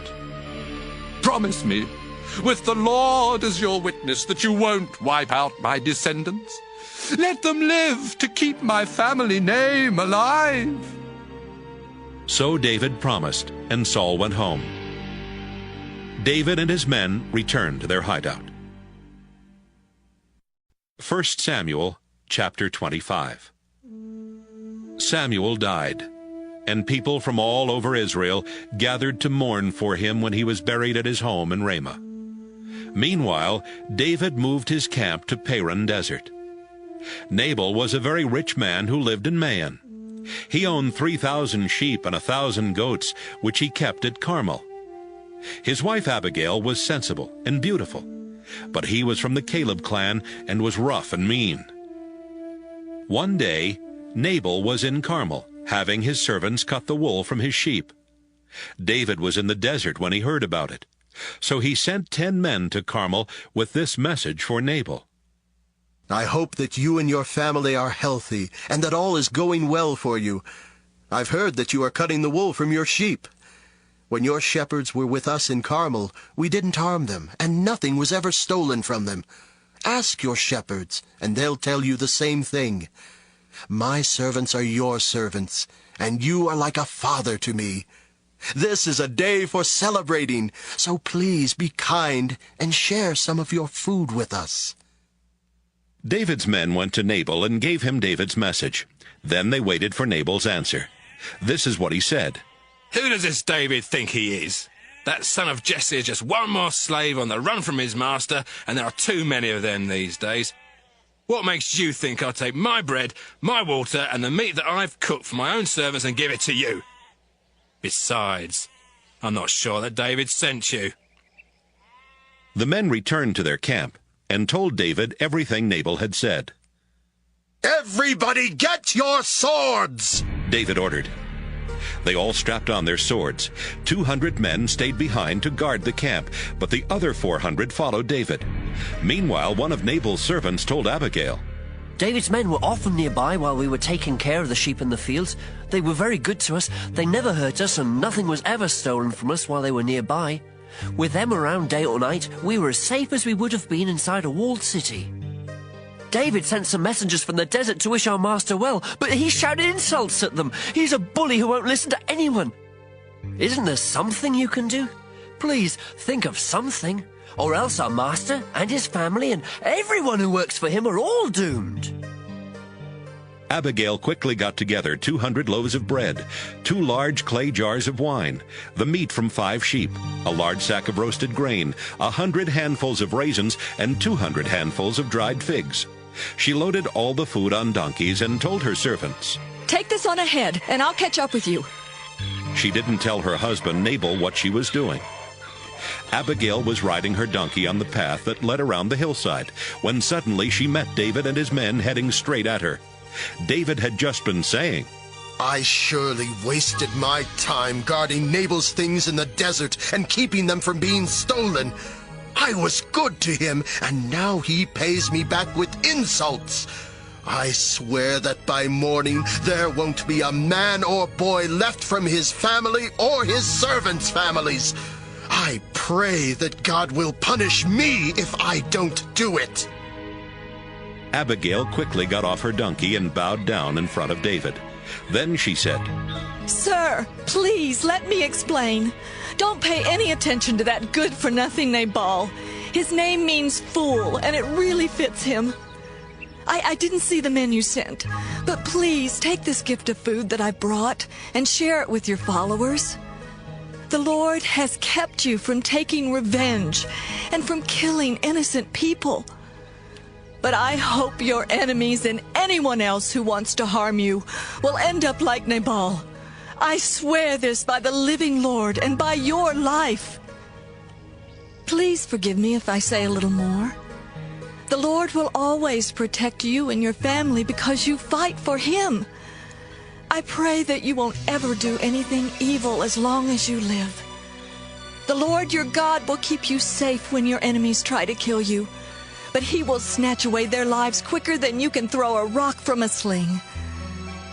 The Lord has promised to do many good things for you, even to make you the ruler of Israel. The Lord will keep His promises to you, and now your conscience will be clear, because you won't be guilty of taking revenge and killing innocent people. When the Lord does all those good things for you, please remember me. David told her, I praise the Lord God of Israel. He must have sent you to meet me today. And you should also be praised. Your good sense kept me from taking revenge and killing innocent people. If you hadn't come to meet me so quickly, every man and boy in Nabal's family and in his servants' families would have been killed by morning. I swear by the living Lord God of Israel who protected you that this is the truth. David accepted the food Abigail had brought. Don't worry, he said. You can go home now. I'll do what you asked. Abigail went back home and found Nabal throwing a party fit for a king.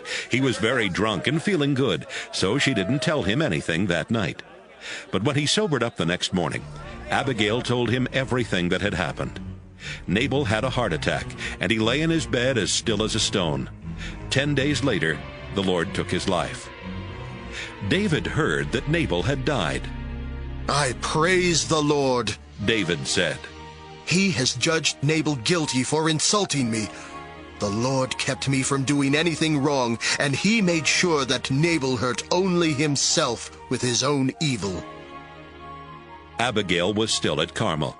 So David sent messengers to ask her if she would marry him.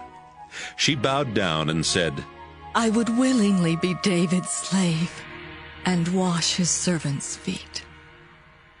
Abigail quickly got ready and went back with David's messengers. She rode on her donkey while 5 of her servant women walked alongside. She and David were married as soon as she arrived.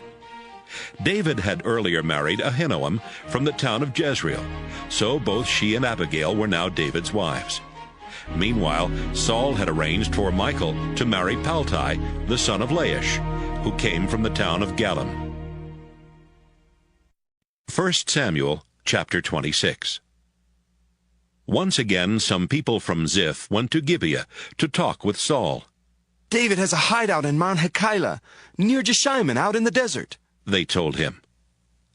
Saul took 3,000 of Israel's best soldiers and went to look for David there in Ziph desert. Saul set up camp on Mount Hakeilah, which is across the road from Jeshimon, but David was hiding out in the desert. When David heard that Saul was following him, he sent some spies to find out if it was true. Then he sneaked up to Saul's camp. He noticed that Saul and his army commander Abner the son of Ner were sleeping in the middle of the camp, with soldiers sleeping all around them. David asked Ahimelech the Hittite and Joab's brother Abishai, Which one of you will go with me into Saul's camp? I will, Abishai answered.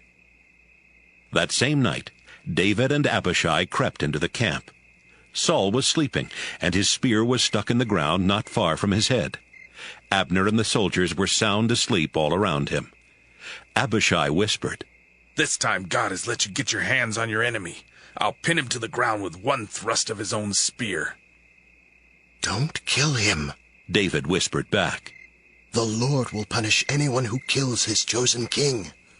As surely as the Lord lives, the Lord will kill Saul, or Saul will die a natural death or be killed in battle.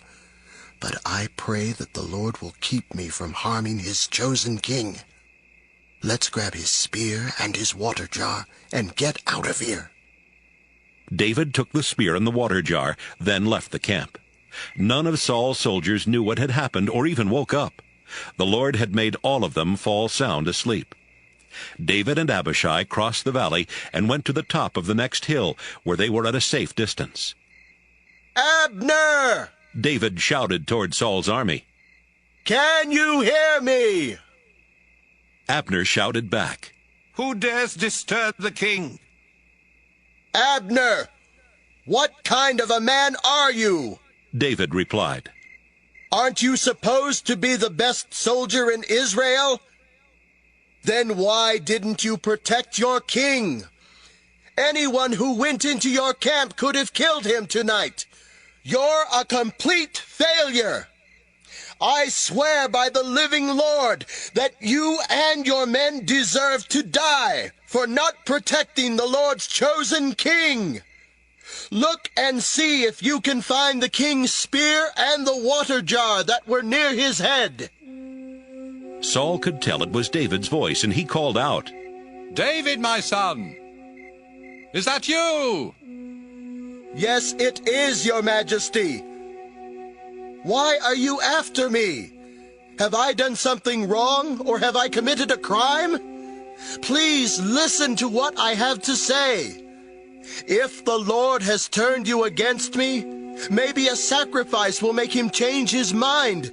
But if some people have turned you against me, I hope the Lord will punish them. They have forced me to leave the land that belongs to the Lord, and have told me to worship foreign gods. Don't let me die in a land far away from the Lord. I'm no more important than a flea. Why should the king of Israel hunt me down as if I were a bird in the mountains?" David, you had the chance to kill me today, but you didn't. I was very wrong about you. It was a terrible mistake for me to try to kill you. I'd acted like a fool. But I'll never try to harm you again. You're like a son to me, so please come back. "Your Majesty, here's your spear. Have one of your soldiers come and get it. The Lord put you in my power today, but you are his chosen king, and I wouldn't harm you. The Lord rewards people who are faithful and live right. I saved your life today, and I pray that the Lord will protect me and keep me safe." David, my son, I pray that the Lord will bless you and make you successful. 1 Samuel chapter 27. Saul went back home. David also left, but he thought to himself, "One of these days Saul is going to kill me. The only way to escape from him is to go to Philistia. Then I'll be outside of Israel, and Saul will give up trying to catch me." David and his 600 men went across the border to stay in Gath with King Achish the son of Maoch. His men brought their families with them. David brought his wife Ahinoam, whose hometown was Jezreel, and he also brought his wife Abigail, who had been married to Nabal from Carmel. When Saul found out that David had run off to Gath, he stopped trying to catch him. One day David was talking with Achish and said, "If you are happy with me, then let me live in one of the towns in the countryside.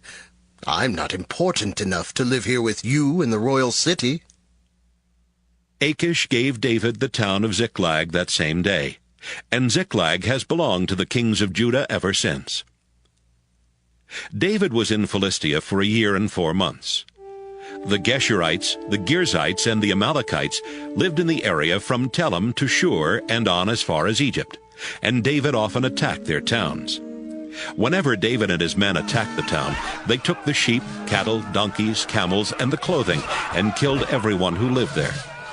After he returned from a raid, David always went to see Achish, who would ask, Where did you attack today? David would answer, Oh, we attacked some desert town that belonged to the Judah tribe. Sometimes David would say, Oh, we attacked a town in the desert where the Jerahmeel clan lives. Or, We attacked a town in the desert where the Kenites live. That's why David killed everyone in the towns he attacked. He thought, If I let any of them live, they might come to Gath and tell what I've really been doing. David made these raids all the time he was in Philistia, but Achish trusted David and thought, David's people must be furious with him. From now on, he will have to take orders from me. 1 Samuel chapter 28. Samuel had died some time earlier, and people from all over Israel had attended his funeral in his hometown of Ramah. Meanwhile, Saul had been trying to get rid of everyone who spoke with the spirits of the dead. But one day the Philistines brought their soldiers together to attack Israel. Achish told David, Of course, you know that you and your men must fight as part of our Philistine army. David answered, That will give you a chance to see for yourself just how well we can fight. In that case, Achish said, you and your men will always be my bodyguards. The Philistines went to Shunem and set up camp. Saul called the army of Israel together, and they set up their camp in Gilboa. Saul took one look at the Philistine army and started shaking with fear. So he asked the Lord what to do. But the Lord would not answer, either in a dream or by a priest or a prophet. Then Saul told his officers, Find me a woman who can talk to the spirits of the dead. I'll go to her and find out what's going to happen. His servants told him, There's a woman at Endor who can talk to spirits of the dead. That night, Saul put on different clothing so nobody would recognize him. Then he and 2 of his men went to the woman and asked, Will you bring up the ghost of someone for us? The woman said, Why are you trying to trick me and get me killed? You know King Saul has gotten rid of everyone who talks to the spirits of the dead. Saul replied, I swear by the living Lord that nothing will happen to you because of this. Who do you want me to bring up? She asked. Bring up the ghost of Samwel. He answered. When the woman saw Samwel, she screamed. Then she turned to Saul and said, You've tricked me! You're the king! Don't be afraid, Saul replied. Just tell me what you see. She answered, I see a spirit rising up out of the ground. What does it look like? It looks like an old man wearing a robe. Saul knew it was Samwel, so he bowed down low. Why are you bothering me by bringing me up like this? Samwel asked. I'm terribly worried, Saul answered. The Philistines are about to attack me. God has turned his back on me and won't answer any more by prophets or by dreams. What should I do? Samwel said, If the Lord had turned away from you and is now your enemy, don't ask me what to do. I've already told you. The Lord has sworn to take the kingdom from you and give it to David, and that's just what he's doing. When the Lord was angry with the Amalekites, he told you to destroy them, but you didn't do it. That's why the Lord is doing this to you. Tomorrow the Lord will let the Philistines defeat Israel's army. Then you and your sons will join me down here in the world of the dead. At once, Saul collapsed and lay stretched out on the floor, terrified at what Samwel had said. He was weak because he had not eaten anything since the day before.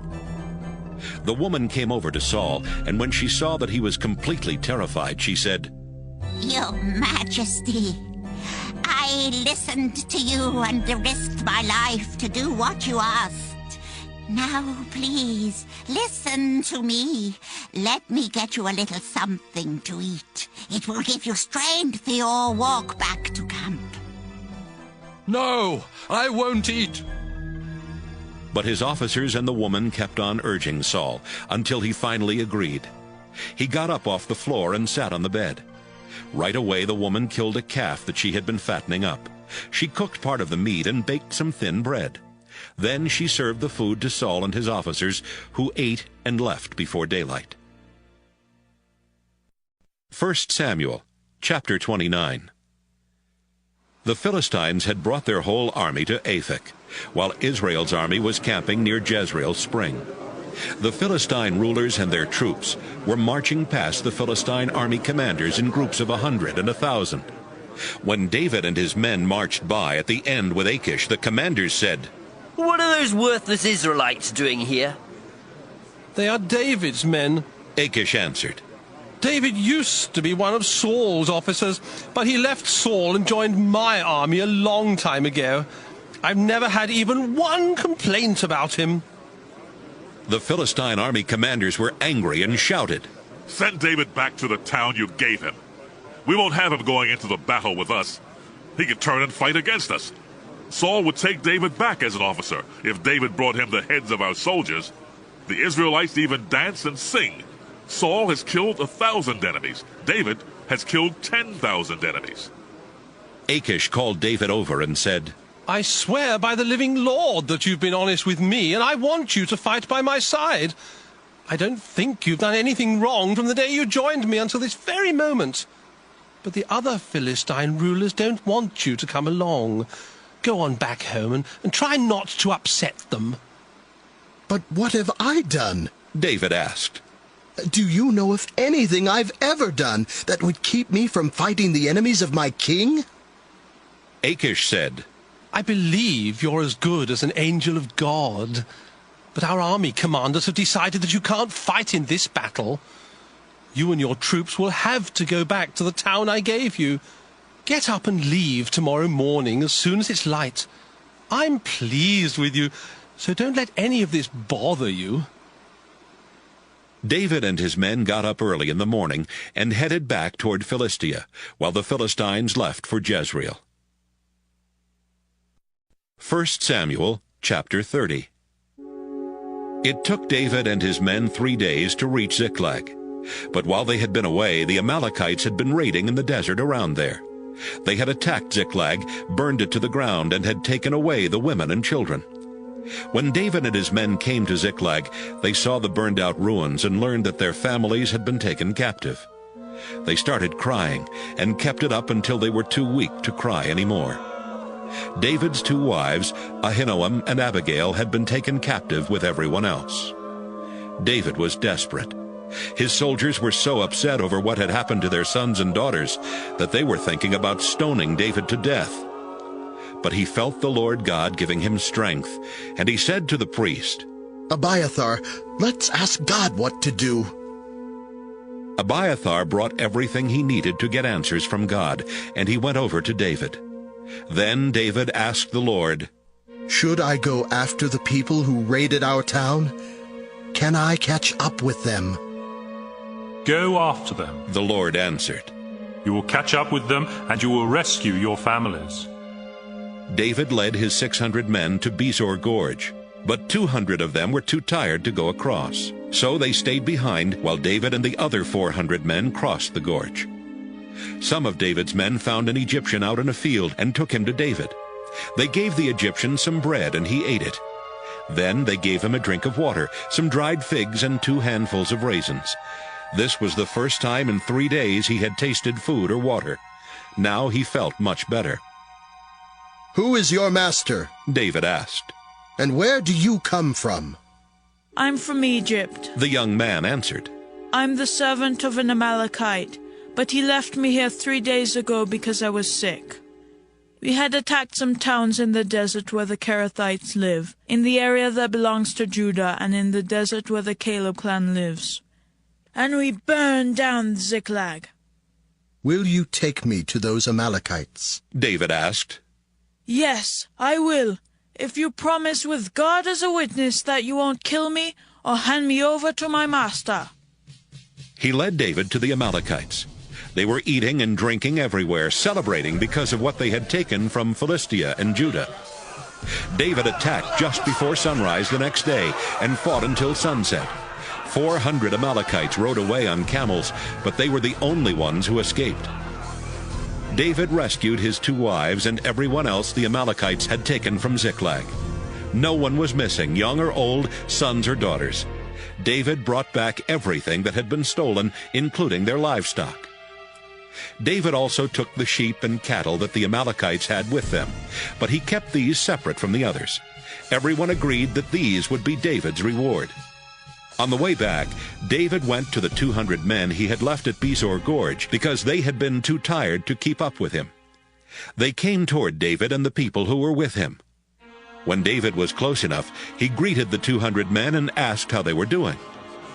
Some of David's men were good-for-nothings, and they said, "Those men didn't go with us to the battle, so they don't get any of the things we took back from the Amalekites. Let them take their wives and children and go."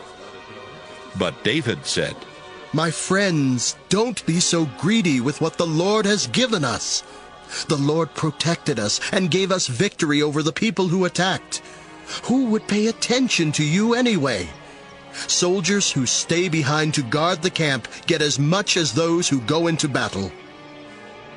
David made this a law for Israel, and it has been the same ever since. David went back to Ziklag with everything they had taken from the Amalekites. He sent some of these things as gifts to his friends who were leaders of Judah and told them, "We took these things from the Lord's enemies. Please accept them as a gift." This is a list of the towns where David sent gifts: Bethel, Ramoth in the southern desert, Jatir, Aroer, Siphmoth, Eshtemoa, Rachel, the towns belonging to the Jerahmeelites and the Kenites, Hormah, Boration, Athek, and Hebron. He also sent gifts to the other towns where he and his men had traveled. 1 Samuel chapter 31. Meanwhile, the Philistines were fighting Israel at Mount Gilboa. Israel's soldiers ran from the Philistines, and many of them were killed. The Philistines closed in on Saul and his sons, and they killed his sons Jonathan, Abinadab, and Malchishua. The fighting was fierce around Saul, and he was badly wounded by enemy arrows. Saul told the soldier who carried his weapons, "Kill me with your sword. I don't want those worthless Philistines to torture me and make fun." But the soldier was afraid to kill him. Saul then took out his own sword. He stuck the blade into his stomach and fell on it. When the soldier knew that Saul was dead, he killed himself in the same way. Saul was dead. His 3 sons were dead, and the soldier who carried his weapons was dead. They and all his soldiers died on that same day. The Israelites on the other side of Jezreel Valley and the other side of the Jordan learned that Saul and his sons were dead. They saw that the Israelite army had run away, so they ran away too, and the Philistines moved into the towns the Israelites had left behind.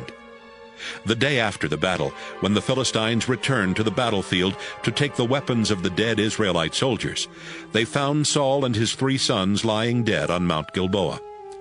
The Philistines cut off Saul's head and pulled off his armor. Then they put his armor in the temple of the goddess Astarte, and they nailed his body to the city wall of Bethshan. They also sent messengers everywhere in Philistia to spread the good news in the temples of their idols and among their people. The people who lived in Jabesh and Gilead heard what the Philistines had done to Saul's body. So one night, some brave men from Jabesh went to Bethshan. They took down the bodies of Saul and his sons, then brought them back to Jabesh and burned them. They buried the bones under a small tree in Jabesh, and for 7 days they went without eating to show their sorrow.